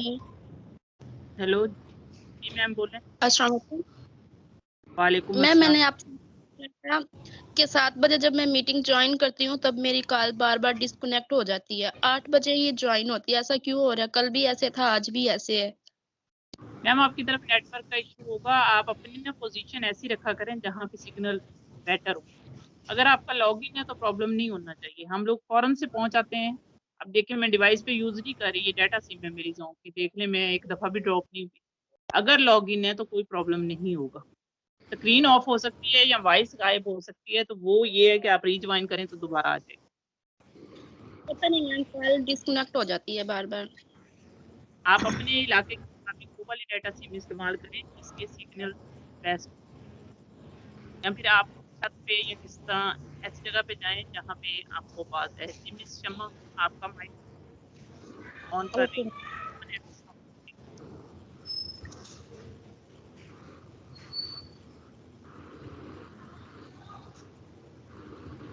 शम्मा, आपका माइक ऑन है, आपने कल भी हैंड रेज किया था, फिर भूली नहीं, अपने माइक को टच जी करें। अस्सलाम वालेकुम वालेकुम अस्सलाम। मैम। कल से मेरी स्लाइड शो नहीं हो रही, 8 बजे शो होती है। कल भी ऐसा हुआ, अब भी ऐसा हो रहा है।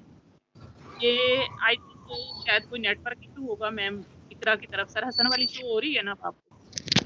जी बिल्कुल, कल भी 8 बजे शो हुई थी, आज भी 8 बजे ही शो हुई है। जैसे ही सर हसन का स्टार्ट होता है ना सेशन, तो शुरू हो जाता निकाल दिए है। जी सारा नेटवर्क।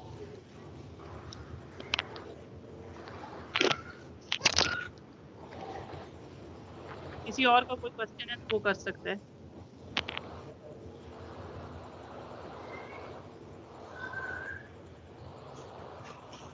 जी सर हसन, आप स्टार्ट। आवाज आ रही है? जी बिल्कुल क्लियर है, आपकी स्क्रीन भी शो हो रही है आपकी। ठीक है। अस्सलाम वालेकुम सब लोगों को। वालेकुम।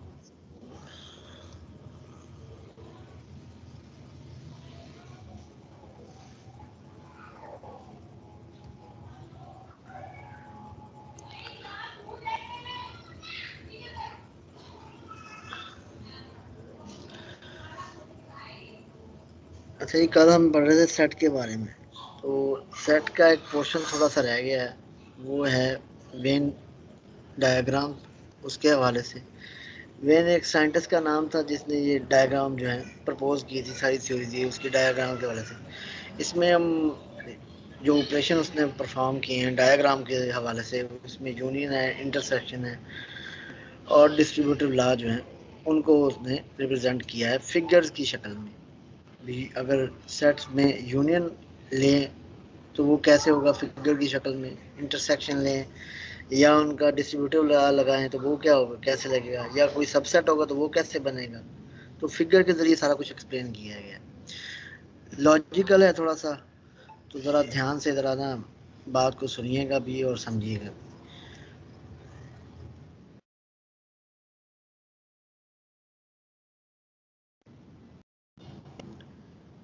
ये जो एक रेक्टेंगुलर बॉक्स इसके लिए इस्तेमाल करता है, जो वेन है ना, तो वो उसको रिप्रेजेंट करता है यूनिवर्सल सेट को। तो उसके अंदर जो गोल दायरे होंगे वो सेट को रिप्रेजेंट करेंगे। डिफरेंट सिचुएशन है वेन डायग्राम की कि अगर कोई सेट होता है ए और सबसेट है वो बी का, तो वेन डायग्राम में हम उसको ऐसे ज़ाहिर कर सकते हैं। जैसा कि मैंने कहा भी, वो उसका जो वेन है जो यूनिवर्सल सेट ले रहा है वो रेक्टेंगुलर टाइप ले रहा है या स्क्वायर टाइप कह लें। तो ये यूनिवर्सल सेट है पूरा बाहर वाला। तो ए है सबसेट बी का। अब अंडरस्टैंडेबल है भी, ए सबसेट है बी का, ए एग्जिस्ट करता है बी में, ठीक है जी। तो हम जो सबसेट वाला हिस्सा है, जो एलिमेंट ए के बी में कंटेन कर रहे हैं, उसको वाइड रिप्रेजेंट कर रहे हैं। ये वाला हिस्सा जो है हमें ए जाहिर कर रहा है बी के अंदर।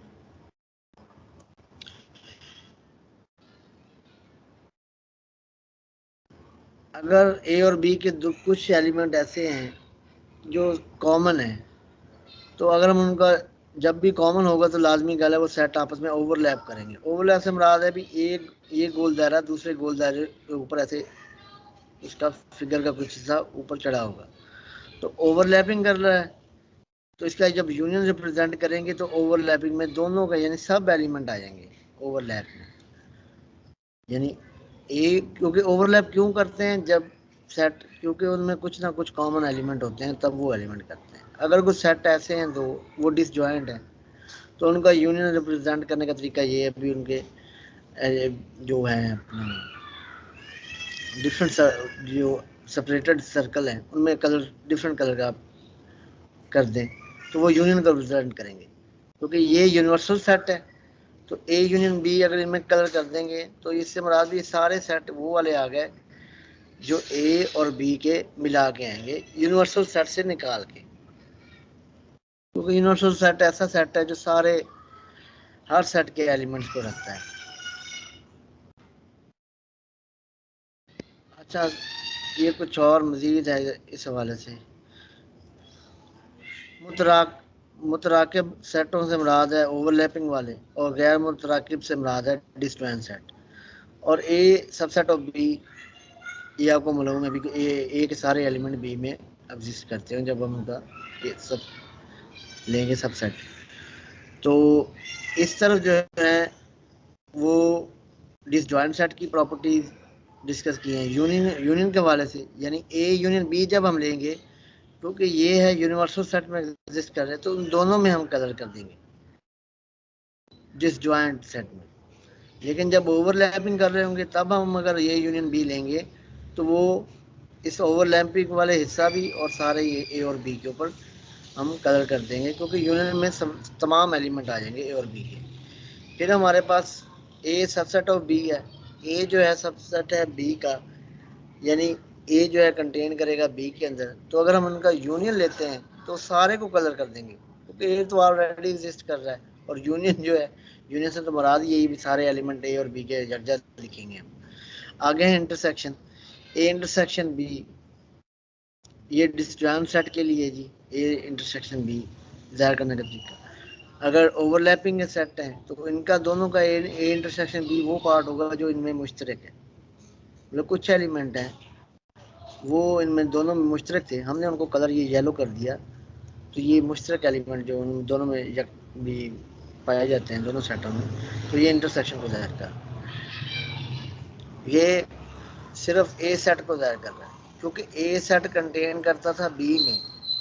तो जब ए इंटरसेक्शन बी लेंगे हम सबसेट की सूरत में, अगर ए सबसेट है बी का चाहे, तो अगर हम ए इंटरसेक्शन बी ले रहे हैं तो ए के वो एलिमेंट्स जो बी में मौजूद हैं ए इंटरसेक्शन में सिर्फ वही आएंगे, तो सिर्फ ए सेट के ऊपर हम कलर करेंगे।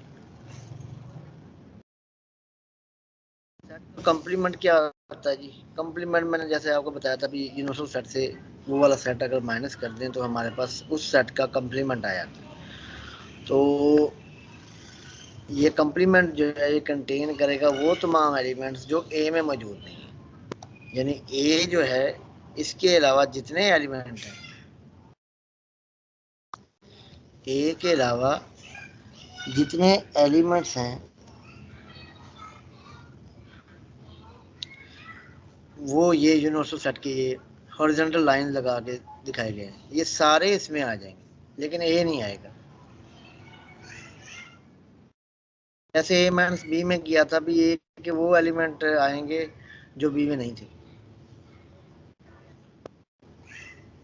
ये तकाते यानी यूनियन और इंटरसेक्शन के लिए क्या कानून होते हैं?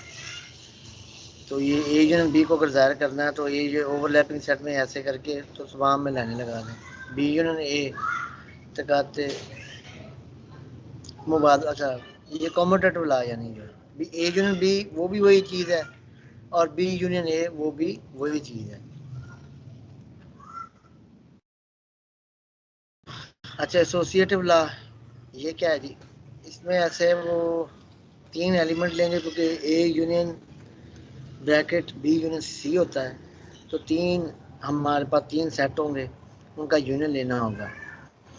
तो अगर पहले आप परफॉर्म करें बी यूनियन सी लिया तो सारे एलिमेंट आ गए ये वाले, इसको वर्टिकल लाइन से ज़ाहिर कर दें। लेकिन जब यूनियन सी के साथ लिया तो फिर ये भी आ गए और ये भी आ गए, फिर सब में हॉरिजॉन्टल लाइन लगा दी। देखिए B union C vertical line को ज़ाहिर कर रहा है, पहले ये लिया हमने, फिर इस रिजल्ट का यानी इस रिजल्ट का यूनियन लिया ए के साथ।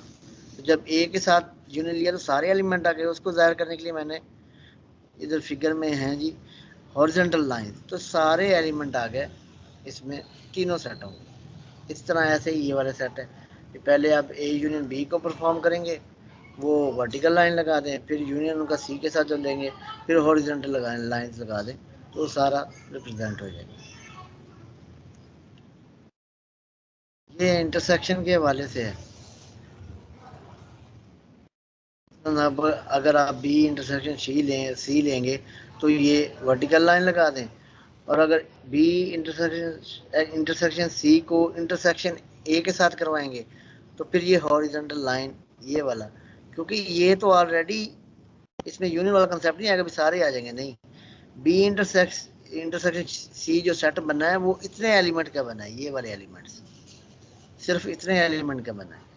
अब इसका जब इंटरसेक्शन एक से करवाएंगे फिर हम कॉमन एलिमेंट लेंगे, तो इस सेट के में से और इस सेट में से, जो इस पूरे सेट में से ए में से इंटरसेक्शन इस सेट में से जो इंटरसेक्शन या कॉमन एलिमेंट लिए वो सिर्फ इतने आए हमारे पास।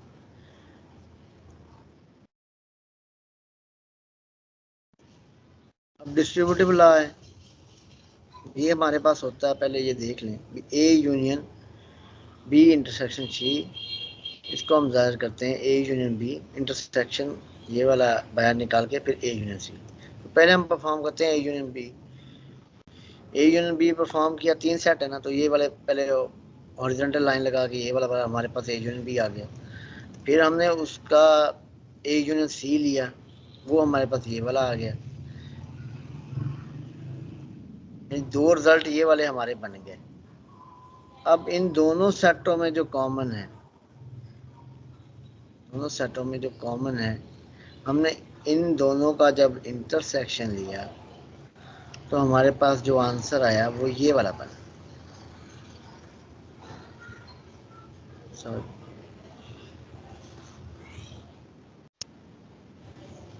ठीक है जी,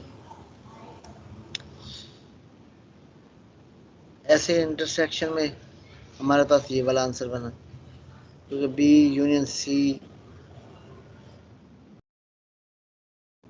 हमारे पास ये आया, और ए का इंटरसेक्शन जब बी यूनियन सी से मैंने करवाया तो ये एलिमेंट्स ये वाले एलिमेंट सिर्फ आ गए, उनमें से उसके यूनियन में से वो वाले एलिमेंट्स ए के साथ आ गए। अच्छा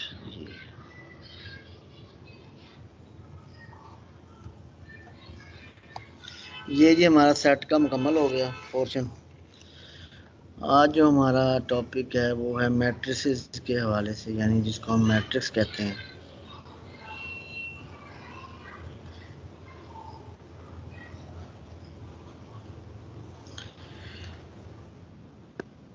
मैट्रिक्स क्या होता है जी? रेक्टेंगुलर अरे ऑफ नंबर को अगर हम ब्रैकेट के अंदर इनक्लोज कर दें तो वो हमारे पास मैट्रिक्स बन जाता है। तो जो इसकी हॉरिजॉन्टल लाइंस हैं वो इसकी हैं जी रोज, और जो वर्टिकल लाइंस होती हैं ऐसे, ये हमारे पास कॉलम।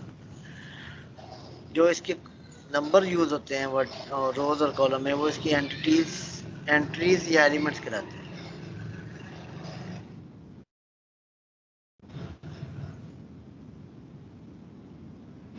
जो उसकी एंट्रीज होती हैं मैट्रिक्स की, वो नंबर्स के अलावा हम रियल नंबर भी ले सकते हैं, कम्प्लेक्स नंबर भी ले सकते हैं। और ऐसा मैट्रिक्स जिसमें तमाम एलिमेंट जो हैं वो रियल नंबर हो, वो रियल मैट्रिक्स कहलाता है।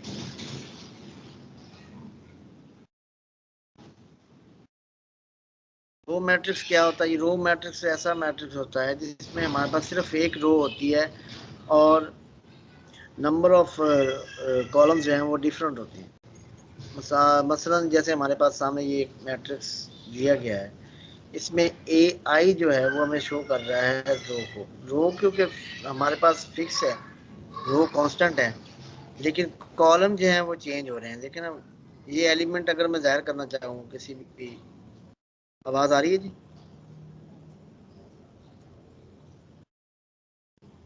हेलो जी सर, क्लियर भी और स्क्रीन भी।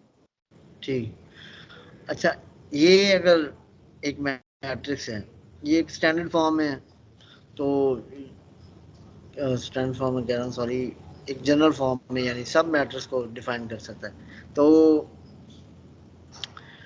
अगर यहाँ पे जो एलिमेंट होता है उसकी जो पोजीशन को हम जाहिर करते हैं वो A11 होता है, यानी A11 से मुराद इसकी रो भी 1 है और कॉलम भी 1 है।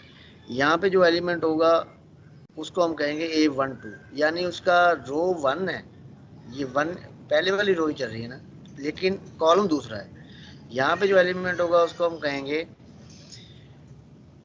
A13, क्योंकि इसकी रो वही है 1, लेकिन उसका कॉलम जो है वो कॉलम नंबर 3 है। तो ये हमने मैट्रिक्स एक ऐसा लिया जिसकी 1 रो है और नंबर ऑफ कॉलम n है। ये एक्सप्लेन इसलिए किया है भी ये बार बार आएगा, तो आप ज़रा अंडरस्टैंड खुद कर लेना भी। इन जनरल ये बताया गया है भी तमाम मैट्रिक्स के लिए ये डिफाइन होगा, चाहे यहाँ पे ए की कोई भी यानी A1 2 3 4 लिख लें, 5 7 8 लिख लें, जो भी है। कॉलम मैट्रिक्स या कॉलम वेक्टर, ये ऐसा मैट्रिक्स होता है जिसके सिर्फ एक कॉलम होता है और नंबर ऑफ रोज जो है इसमें वेरी करती है। इसमें देखें उधर आई था, यानी आई जो है रिप्रेजेंट करेगा रो को, और जे जो रिप्रेजेंट करेगा वो कॉलम नंबर को। वहां पे हमारा आई फिक्स था, यानी रो क्योंकि एक ही थी और एक ही रहनी थी, तो आई हमने फिक्स किया हुआ था इसलिए, और जे वेरी कर रहा था। लेकिन यहाँ पे आई हमारे पास जो है वो वेरी कर रहा है, क्योंकि नंबर ऑफ रोज मैंने कहा भी इसमें वेरी करेंगी, और कॉलम जो है वो कांस्टेंट रहेगा, सेम एक ही रहेगा, क्योंकि इसका नाम ही कॉलम मैट्रिक्स है, तो एक कॉलम इसके अंदर पाया जाता है। तो ये जो कॉलम वाला फैक्टर है, नंबर है, ये हमने कांस्टेंट कर दिया, जे उसको रिप्रेजेंट कर रहा है। लेकिन अगर इन जनरल अगर आपसे कोई पूछे या मुझसे पूछे या जैसे भी है, या समझने के लिए, ये जो पोजीशन इस एलिमेंट की पोजीशन है A22 है, क्योंकि दूसरी A21 है, दूसरी रो है और कॉलम पहले ही है। ये जो है A31 है, 3 रिप्रेजेंट कर रहा है रो को, तो ये तीसरी रो है और पहला कॉलम। मसलन ये वाले नंबर हैं, तो इसकी पोजीशन क्या है, मैं इसको बताना चाहूँ तो मैं कहूँगा ये जी A31 है। क्यों? क्योंकि तीसरी रो में है और कॉलम ए पहला ही है।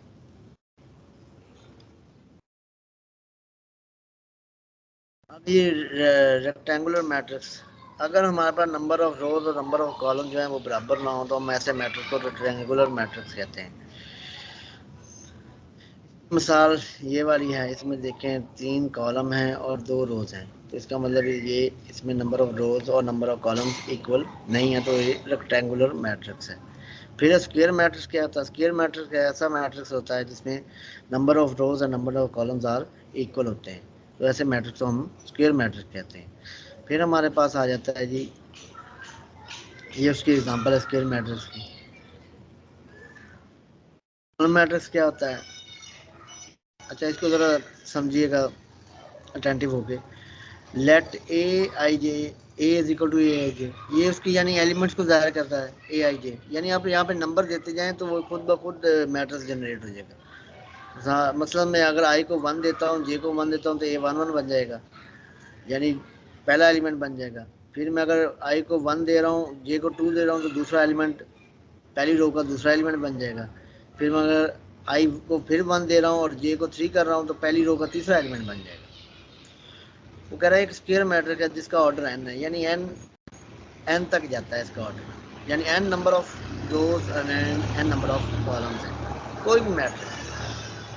अब वो कहता है इफ अगर Aij यानी Aij कोई भी एलिमेंट यानी अगर 0 हो इसके, यानी इस मैट्रिक्स के Aij तमाम Aij 0 हो for all I not equal to J, यानी इस मैट्रिक्स के वो तमाम एलिमेंट 0 हैं जहाँ पे A और J का जो नंबर है वो सेम नहीं है। मसलन पहला एलिमेंट का नंबर है जी A11, पहली रो पहला एलिमेंट और पहला कॉलम, लेकिन पहली रो दूसरा एलिमेंट दूसरे कॉलम में आएगा, तो देखिए I J इक्वल नहीं है, A11 में इक्वल है, लेकिन I J जब इक्वल नहीं है, यानी A12 बन गया जब इक्वल नहीं है, तो वो वाला एलिमेंट क्या हो जाएगा 0, एंड एटलीस्ट 1, कम अज कम एक I J, कोई भी एक एलिमेंट I J इस मैट्रिक्स में जिसके I is equal to J पर, यानी जिसमें रो और कॉलम उसका पोजीशन सेम हो, यानी जैसे A11 है उसका रो का जो पहली रो पहला कॉलम है, ऐसे A22 होगा दूसरी रो दूसरा कॉलम, A33 होगा तीसरी रो तीसरा कॉलम। तो I is equal to J, उसके कम से कम एक एलिमेंट 0 ना हो।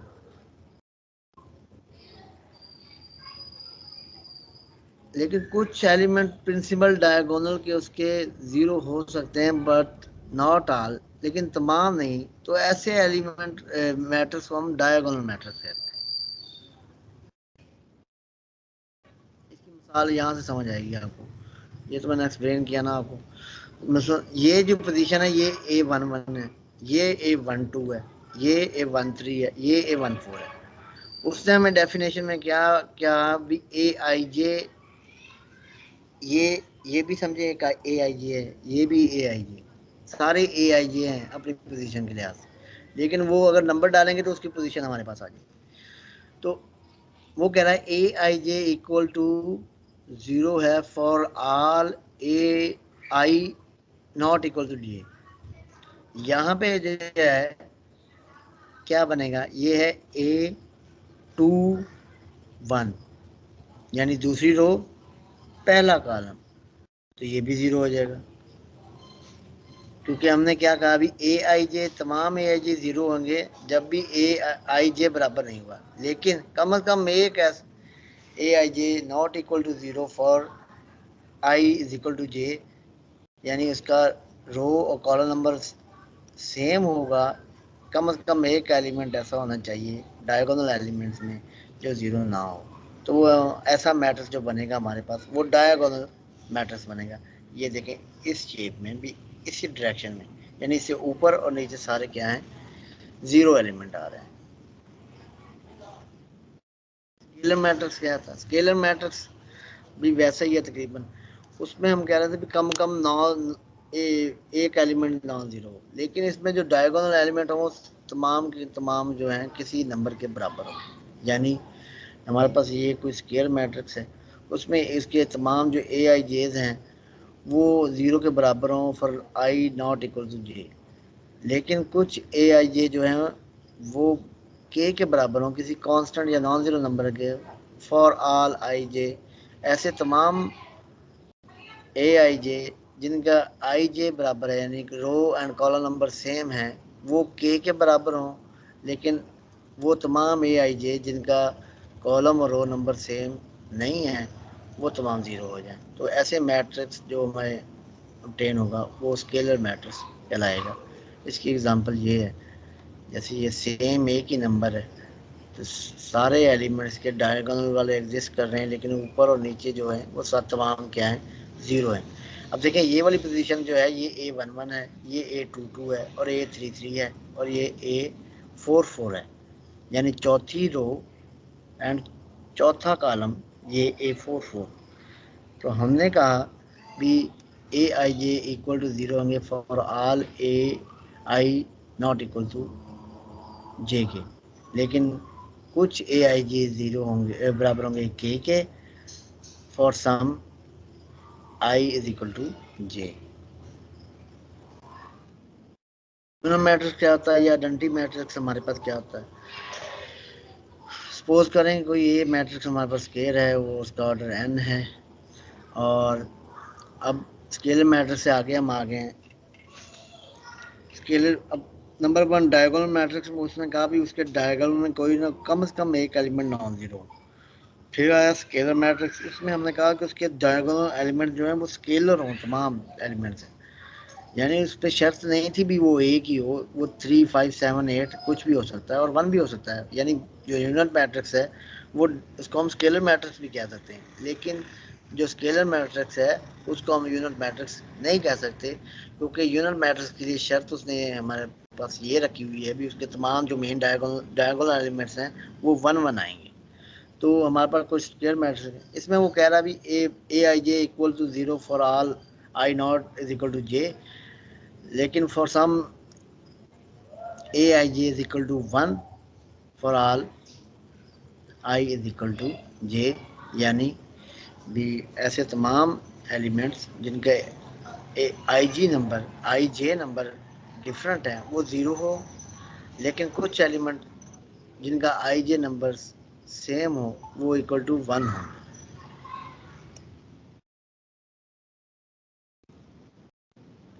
ये नल यूनियन मैट्रिक्स आ गया। इसमें देख रहे हैं इसके डायगोनल में तमाम 1 1 1 आ रहा है, तो ये डायगोनल मैट्रिक्स है।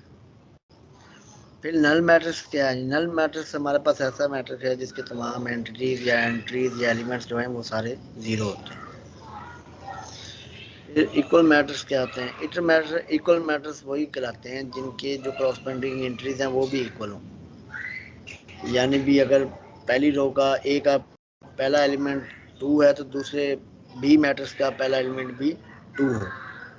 ऐसे यानी हर एलिमेंट सेम हो दोनों मैट्रिक्स में, तो वो मैट्रिक्स जो हैं इक्वल मैट्रिक्स कहलाएंगे। एडिशन ऑफ मैट्रिक्स को हम तभी ऐड कर सकते हैं, और एडिशन ऑफ मैट्रिक्स में हम कॉरस्पॉन्डिंग एंटिटीज को ऐड करते हैं। यानी जो पोजीशन पे है, मिसाल पहला एलिमेंट है, पहली रो पहला कॉलम में जो एलिमेंट है वो दूसरे मैट्रिक्स की पहले रो पहले कॉलम वाले एलिमेंट के साथ प्लस होगा, कंबाइन करके उसको लिखेंगे वर्टिकल ब्रैकेट्स। तो एडिशन ऑफ मैट्रिक्स के लिए हमारे जो है ना वो दोनों मैट्रिक्स का ऑर्डर जो है वो हर सूरत सेम होना चाहिए, तभी हम उनको ऐड कर सकते हैं। ट्रांसपोज ऑफ मैट्रिक्स क्या होता है जी? मैट्रिक्स का ट्रांसपोज ये होता है उसकी रोज को कॉलम में तब्दील कर दे। जैसे ये वाला मैट्रिक्स है, इसमें ये रोज हैं इसकी 1 2 3 4 5 6, तो उसको जब मैंने ट्रांसपोज दिया तो इस रो को मैंने कॉलम में तब्दील कर दिया। 1 2 3 ऐसे आ गया, 4 5 6 इस डायरेक्शन में आ गया। बस स्केलर मल्टीप्लिकेशन है। स्केलर मल्टीप्लिकेशन हमारे पास ये भी, हम किसी भी मैट्रिक्स के जो एंटिटीज या एलिमेंट्स हैं उन तमाम को ना किसी भी स्केलर जो नंबर है उसके साथ मल्टीप्लाई करवा सकते हैं। प्रॉपर्टी भी है, if n is positive integer then अगर a प्लस a करें n टाइम्स करें तो उसका आंसर हमारे पास na आएगा। सब्ट्रैक्शन ऑफ मैट्रिक्स वही जैसे एडिशन है, दोनों का ऑर्डर सेम होना चाहिए, और दूसरा ये कि भी क्रॉसपॉन्डिंग जो एंटिटीज हैं उनके एलिमेंट्स हैं क्रॉसपॉन्डिंग वही उसमें से सब्ट्रैक्ट होंगे पोजीशन वाइज मैट्रिक्स में जो उनकी पोजीशन है। आगे मल्टीप्लिकेशन ऑफ टू मैट्रिसेस को मल्टीप्लाई करने के लिए हमारे पास रूल ये सेट किया है जी, भी जो column number of column set A के हैं वो must be equal to number of rows of set B. यानी अगर कोई सेट ए है उसके अंदर 4 कॉलम है और सेट बी है उसके अंदर 4 रोज हैं, ऐसी सूरत में हम इनको मल्टीप्लाई कर सकते हैं। लेकिन लेट्स सपोज अगर मेरे पास पहला जो मैट्रिक्स है वो है 5 कॉलम वाला, और उधर जो मेरे पास मैट्रिक्स दूसरा बी आ रहा है मल्टीप्लाई करने वाला उसकी 4 रोज हैं, तो हम ऐसे में इसको मल्टीप्लाई नहीं कर सकते क्योंकि ये सूटेबल नहीं होगी। तो जो हमें मल्टीप्लाई करने के बाद जो मैट्रिक्स ऑब्टेन होता है उसका ऑर्डर कैसा होगा, उसके लिए ये एक मैट्रिक्स है उसका ऑर्डर लेट्स सपोज 2/3 है, और ये एक मैट्रिक्स है इसका ऑर्डर 3/2 है। तो जब हम इनको ए बी यानी मल्टीप्लाई कर देंगे तो ये 3 से समझे निगेट हो गया, तो 2 क्रॉस 2 का हमारे पास मैट्रिक्स बनेगा। एग्जाम्पल ले लें। अब मैंने कहा था मल्टीप्लिकेशन इसी सूरत होगी जब पहले मैट्रिक्स के कॉलम और दूसरे मैट्रिक्स की रो बराबर होंगे। अब इसमें कॉलम गिने आप कितने 3 हैं और इसमें रो गिने वो 3 है, तो ये सूटेबल है फॉर मल्टीप्लिकेशन, तो हम इसको इजीली मल्टीप्लाई कर सकते हैं। नंबर 2 एक चीज़ और ख्याल रखना है भी, पहले इसकी रो लेंगे उसको मल्टीप्लाई करवाएंगे इसके कॉलम से। इस कॉलम पहली रो को पहले कॉलम से करवाया, ये वाला आंसर है। फिर पहली रो को दूसरे कॉलम से करवाया, फिर ये वाला आंसर है। फिर पहली रो को तीसरे कॉलम से करवाया, फिर हमारे पास ये वाला आंसर। यानी पहली रो को पकड़ के दूसरे मैट्रिक्स के सभी कॉलम से मल्टीप्लाई करके फिर जो बनेगी वो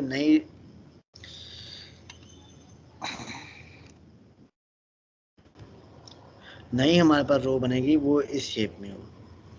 ठीक है जी। ऐसे दूसरी रो को पकड़ा, इसको तमाम कॉलमों के साथ मल्टीप्लाई किया, इसको पकड़ा, इससे मल्टीप्लाई किया इस कॉलम से, ये हमारे पास आंसर आया।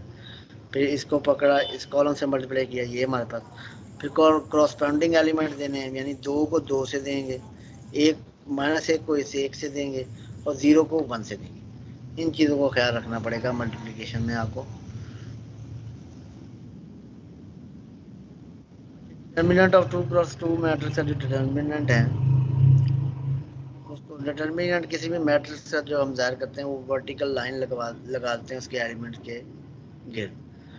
तो इसको जो हमारे निकालने का तरीका अभी ए डी, यानी यहाँ पे इसको क्रॉस मल्टीप्लाई कह लें, इसको इससे मल्टीप्लाई किया, माइनस लगा के बी सी आएगा, फिर ये वाला हमारे पास बी सी आएगा, यानी ए को डी से मल्टीप्लाई करवा के माइनस बी को सी से मल्टीप्लाई, यानी जैसे ये एग्जांपल है 2 3 और 6 और ये माइनस का साइन जो हमने रूल में पढ़ा है, तो फिर ये माइनस दोबारा माइनस आ गया, तो ये सॉल्व करके आंसर आ गया। Singular and non singular matrix ये क्या होते हैं? ये सिंगुलर मैट्रिक्स ऐसे होते हैं जिनका जो मॉड है या जो कहते हैं डिटर्मिनेंट है वो 0 आ जाए, ऐसे तमाम मैट्रिसेस को हम सिंगुलर मैट्रिक्स कहते हैं। और ऐसे मैट्रिसेस जिनका जो डिटर्मिनेंट लें तो नॉन ज़ीरो हो, यानी 0 ना आए, तो ऐसे मैट्रिक्स को हम नॉन सिंगुलर मैट्रिसेस कहते हैं।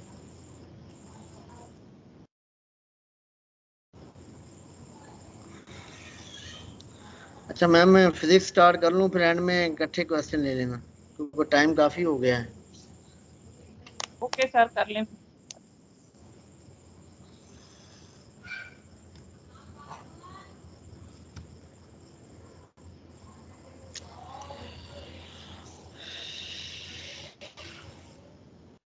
जी कल के लेक्चर में एक चैप्टर आपका रह गया था थोड़ा सा, स्पेस एंड सैटेलाइट।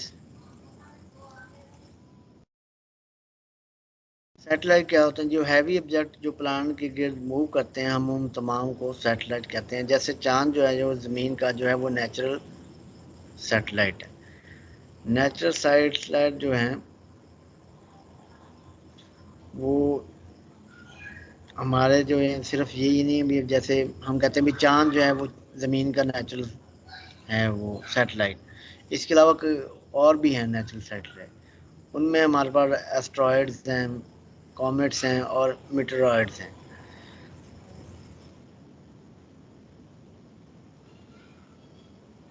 एस्ट्रॉयड्स क्या हैं जी? एस्ट्रॉयड्स ये जी मार्स और जुपिटर के दरमियान जो है ना, ये सूर्य के गिर्द हरकत करते हैं और मार्स और जुपिटर के दरमियान जो है ना, जो बेल्ट है उसके अंदर पाए जाते हैं।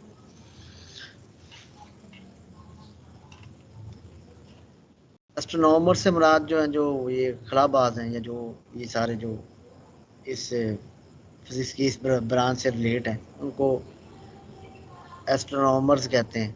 तो उन्होंने स्टडी किया है भी थाउजेंड्स ऑफ एस्ट्रॉयड्स हैं और ये रॉक से बने हुए हैं, मेटल और मिनरल इनके अंदर पाए जाते हैं। जो मोस्टली पाए जाते हैं वो मार्स और जुपिटर के दरमियान जो वाइड बैंड है ना, उसके अंदर पाए जाते हैं। तो ये जो वाइड बैंड इसका जो है जहाँ पे ये एस्ट्रॉयड पाए जाते हैं मोस्टली, इसको हम एस्ट्रॉयड बेल्ट कहते हैं। और इसकी जो है बेल्ट की अपना क्या कहते हैं वाइडनेस है, वो है तकरीबन 1500,000 किलोमीटर और तमाम शेप में पाए जाते हैं, बड़ी और छोटी में। तो इसका जो डायमीटर है वो तकरीबन 1000 किलोमीटर है वर्ल्ड का। दो एस्ट्रॉयड जो हैं वो मेनली हम अर्थ से देख सकते हैं, एक है सीरस और दूसरा है विस्टा। सीरस जो है इसका जो डायमीटर है वो 933 किलोमीटर है और विस्टा का जो है वो विस्टा का जो है इससे हाफ टाइम है, यानी सीरस। अच्छा, एक क्वेश्चन यहाँ पे राइज हो सकता है भी एस्ट्रॉयड जो हैं कैसे बने? तो ये वो साइंटिस्ट के मुताबिक ये जो जब हमारी यानी दुनिया और ये प्लानट और ये सोलर सिस्टम तख्लीक हुआ है, तो ये जो बकाया जात बचे हैं ना उनमें से ये वो हैं।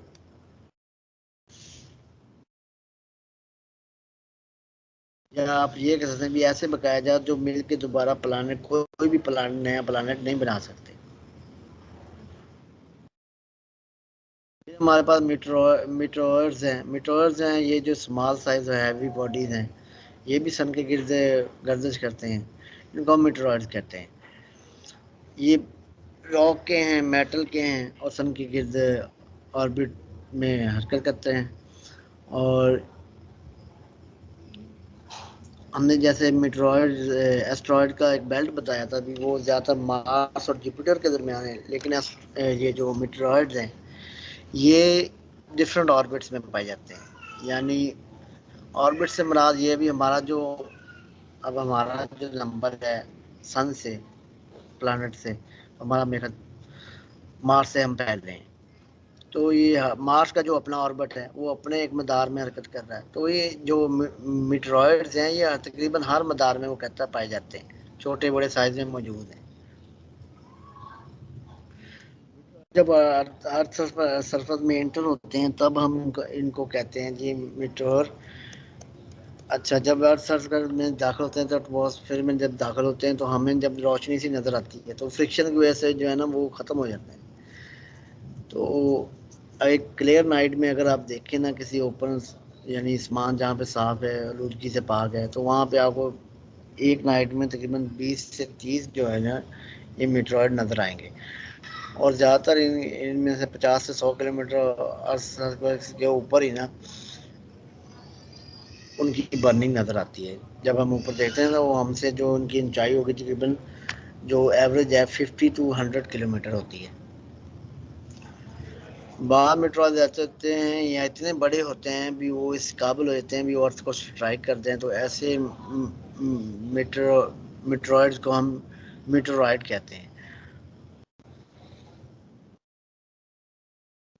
ये बाज़ मीटरोइड हैं जो अर्थ को स्ट्राइक हुए हैं। ये जीके के हवाले से भी इम्पोर्टेंट है, जनरल नॉलेज के हवाले से और फिजिक्स के हवाले से भी इम्पोर्टेंट। अच्छा, आर्टिफिशियल सैटेलाइट क्या होती हैं जी? आर्टिफिशियल सैटेलाइट जो मैन मेड है सैटेलाइट जो इंसानों ने भेजी हुई हैं और अर्थ के चक्कर काट रही हैं डिफरेंट पर्पज के लिए, उनको हम आर्टिफिशियल सैटेलाइट कहते हैं। तो रशिया ने सबसे पहले आर्टिफिशियल सैटेलाइट एटमॉस्फेयर में सेंड की थी, वो 1957 में की थी। और फिर पहली सैटेलाइट जिसमें इंसान ट्रैवल करके गया था वो भी रशिया ने ही भेजी थी, यूरी गागरिन।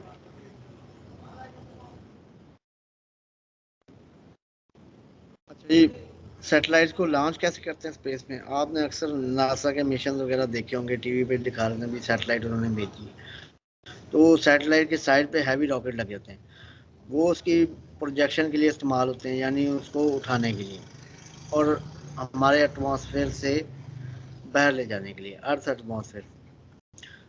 तो वो जैसे जैसे अर्थ से दूर होता जाता है तो फिर उसके वो जो पार्ट्स हैं डिफरेंट एक्स्ट्रा जो लगे होते हैं, यानी उसको हम प्रोजेक्शन देने के लिए और अर्थ एटमॉस्फेयर से और अर्थ की अट्रैक्शन की फोर्स से बाहर निकालने के लिए, तो वो अलहदा होते जाते हैं।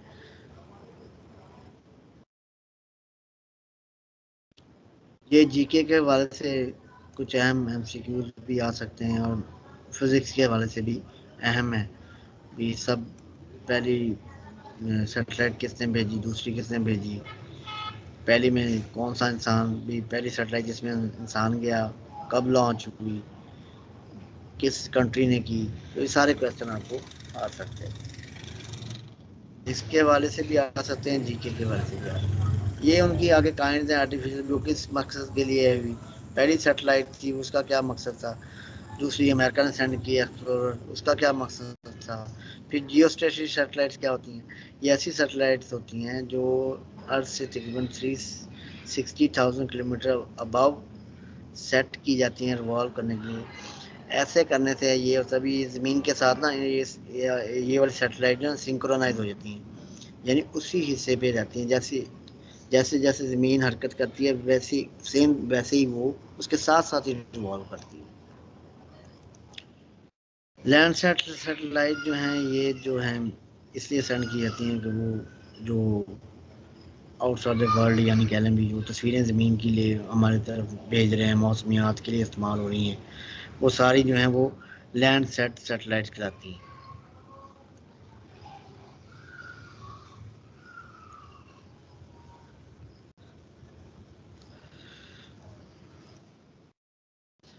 आगे चलते हैं जी हमारे अगले टॉपिक की तरफ।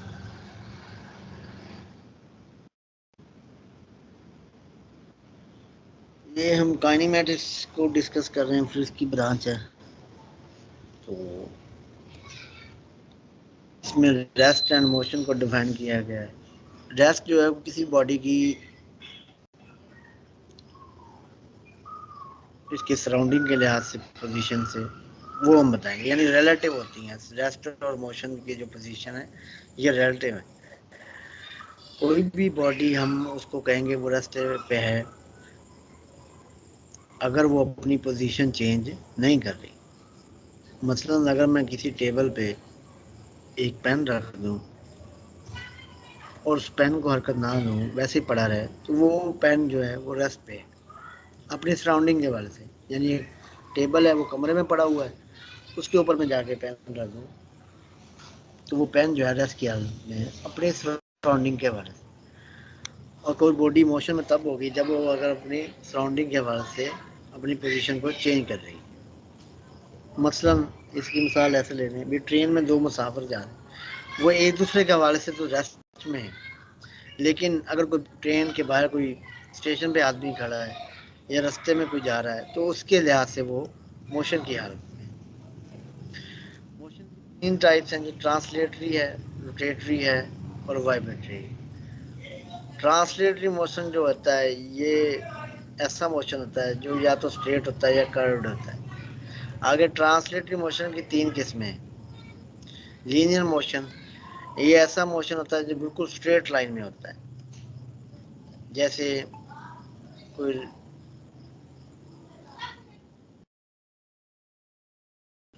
फिर है सर्कुलर मोशन। सर्कुलर मोशन अगर आप किसी रोप के साथ किसी वेट को बांध के घुमाएं तो वो गोल दायरे में घूमेगा। तो किसी भी ऑब्जेक्ट का गोल दायरे में घूमना उसका सर्कुलर मोशन कहलाता है। फिर है जी रैंडम मोशन। रैंडम मोशन होता है जी आज़ाद, यानी उसका मोशन आज़ाद है बिल्कुल, कभी वो राइट को जाए लेफ्ट को जाए, या जैसे इस फिगर में दिखाया गया अभी कभी इधर जा रहा है कभी इधर जा रहा है। तो किसी भी ऑब्जेक्ट का इरेगुलर और डिसऑर्डर किस्म का जो मोशन होता है उसको हम रैंडम मोशन कहते हैं। मिसाल बर्ड्स और इंसेक्ट्स ले लें आप। बर्ड्स जो हैं वो उनकी कोई ख़ास डायरेक्शन नहीं है उड़ने की। फिर है जो रोटेटरी मोशन। रोटेटरी मोशन जो होता है वो एक्सिस के गिर्द होता है। किसी भी बॉडी का स्पिनिंग मोशन अपने एक्सिस के गिर्द वो रोटेटरी मोशन कहलाता है। फिर हमारे पास वाइब्रेटरी है। इसमें to and fro motion of the body is called vibration motion. मसलन ये पेंडुलम है, अगर आपको डिस्प्लेस करें इस तरफ और छोड़ दें तो ये ऐसे ऐसे हरकत करेगा। तो ये इसका to and fro. To and fro मतलब अपनी मेन पोजीशन के गिर्द आगे पीछे हरकत करना, इसका वो कराता है वाइब्रेटरी मोशन। ऐसे ही ये बच्चा जो है वो झूला झूल रहा है स्विंग, तो ये भी टू एंड फ्रो मोशन है, तो इसको भी हम वाइब्रेटरी मोशन कहेंगे। आगे जी हमारे पास स्केलर और वेक्टर क्या होते हैं। स्केलर ऐसी फिजिकल क्वांटिटीज हैं जो सिर्फ मैग्नीट्यूड रखती हैं, इनको हम स्केलर क्वांटिटी कहते हैं। और वेक्टर क्वांटिटीज ऐसी वेक्टर क्वांटिटीज हैं जिनका मैग्नीट्यूड भी होता है और उनकी डायरेक्शन भी ज़ाहिर की जाती है। ये टेबल है, इसके अगर मैं बैक साइड से या इस तरफ फोर्स लगाऊं तो ये उसके फोर्स का मैग्नीट्यूड और उसकी डायरेक्शन भी ज़ाहिर कर रही है।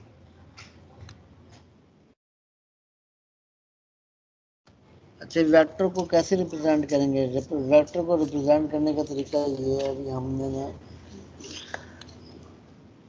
उसके ऊपर किसी भी अल्फ़ाबेट के ऊपर अगर एरो हेड लगा दें तो वो वेक्टर को रिप्रेजेंट करेगा। और ग्राफिकली जो वेक्टर को है वो लाइन सेगमेंट से ज़ाहिर करते हैं विद द एरो हेड।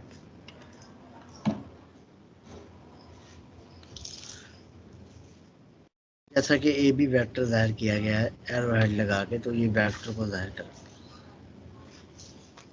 अच्छा, पोजीशन किसी भी ऑब्जेक्ट की जो है वो उसका रेफरेंस पॉइंट से ली जाती है। मसलन अगर ये जो है एस जो है वो स्कूल को जाहिर कर रहा है और एच जो है वो आपके घर को जाहिर कर रहा है, तो एच टू एस जो है ये आपके ये समझिए ये आपका रेफरेंस पॉइंट है, एच घर आपका रेफरेंस पॉइंट है। यहाँ से आप चले और स्कूल तक गए तो ये वेक्टर से जाहिर किया गया है। तो पोजीशन किसी भी ऑब्जेक्ट की बगैर रेफरेंस पॉइंट के जाहिर नहीं की जाती, यानी उसका स्टार्टिंग पॉइंट लाजमन है। डिस्टेंस क्या है जी? Length of part between two points है, दो पॉइंट के दरमियान जो है वो फासला है। तो ये ए और बी है, अगर मैं इधर से जिगजैग करता हुआ बी तक जा रहा हूँ तो ये मेरा डिस्टेंस है। लेकिन अगर मैं डिस्प्लेसमेंट की बात करूँ तो डिस्प्लेसमेंट हम कहते हैं shorter distance between two point. किसी भी दो पॉइंट्स के दरमियान शॉर्टर डिस्टेंस जो होता है वो कहलाता है डिस्प्लेसमेंट। इसकी मिसाल ऐसे ले रहे हैं, अभी अगर आप एक ग्रासी प्लॉट पे कॉर्नर पे खड़े हैं और दूसरे कॉर्नर पे आपके स्कूल का ऑफिस है, तो अगर आप उस ग्रासी प्लॉट की बाउंड्री से जाएं तो आपको चक्कर काटना पड़ेगा ऐसे करके, तो ये आपका डिस्प्लेसमेंट होगा। लेकिन अगर आप ग्रासी प्लॉट के अंदर से गुजर जाएंगे सीधा ऑफिस की तरफ, स्कूल के ऑफिस की तरफ, तो वो आपका डिस्प्लेसमेंट आ जाएगा। स्पीड क्या है जी? स्पीड है distance covered by that in unit time, किसी पर सेकंड जो उसका जो डिस्टेंस जेट कवर करता है उसको हम स्पीड कहते हैं। स्पीड जो है वो एक स्केलर क्वांटिटी है। यूनिफॉर्म स्पीड क्या है? अगर कोई बॉडी जो है इक्वल इंटरवल टाइम में इक्वल डिस्टेंस कवर करे तो ऐसे उसको हम यूनिफॉर्म स्पीड कहेंगे।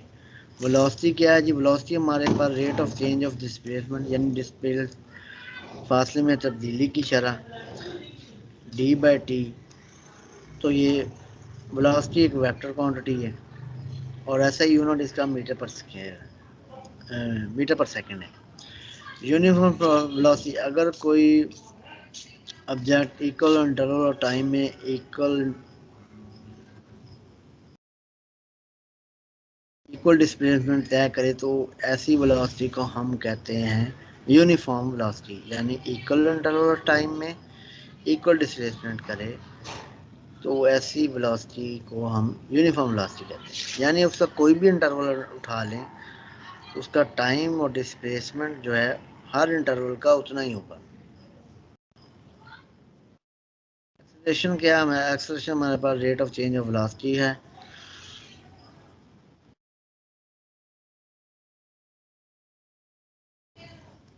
किसी भी ऑब्जेक्ट का जो एक्सेलरेशन होगा वो वेलोसिटी की डायरेक्शन में होगा अगर उसकी वेलोसिटी इंक्रीज कर रही है, और एक्सेलरेशन होगा opposite to velocity if velocity is decreasing. ये इस फिगर से जाहिर किया गया है।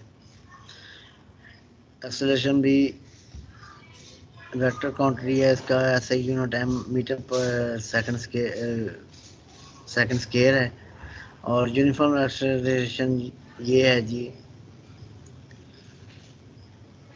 a body has uniform acceleration if it has equal changes in velocity in equal interval of time, यानी velocity में तब्दीली की शरह equal interval of time में सेम रहे।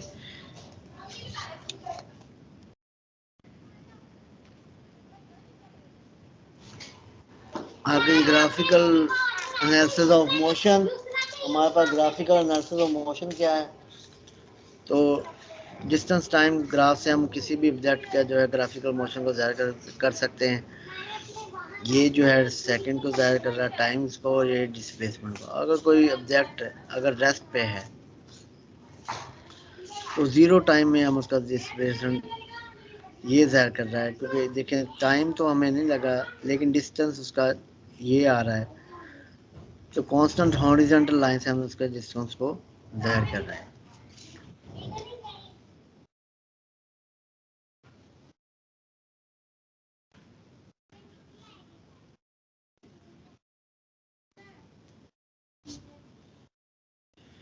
अगर कोई ऑब्जेक्ट कांस्टेंट स्पीड से कर रहा है तो ये इक्वल इंटरवल में इक्वल इंटरवल टाइम में इक्वल डिस्प्लेसमेंट यानी तय कर रहा है, तो उसका जो ग्राफिकल रिप्रेजेंटेशन है वो ऐसे ओरिजिन से स्ट्रेट लाइन आएगी सामने।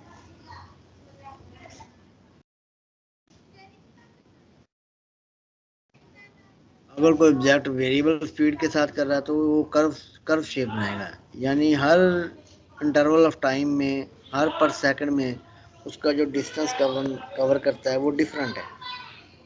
तो ऐसी सूरत में जो वो पाथ बनाएगा वो कर्व पाथ बनाएगा।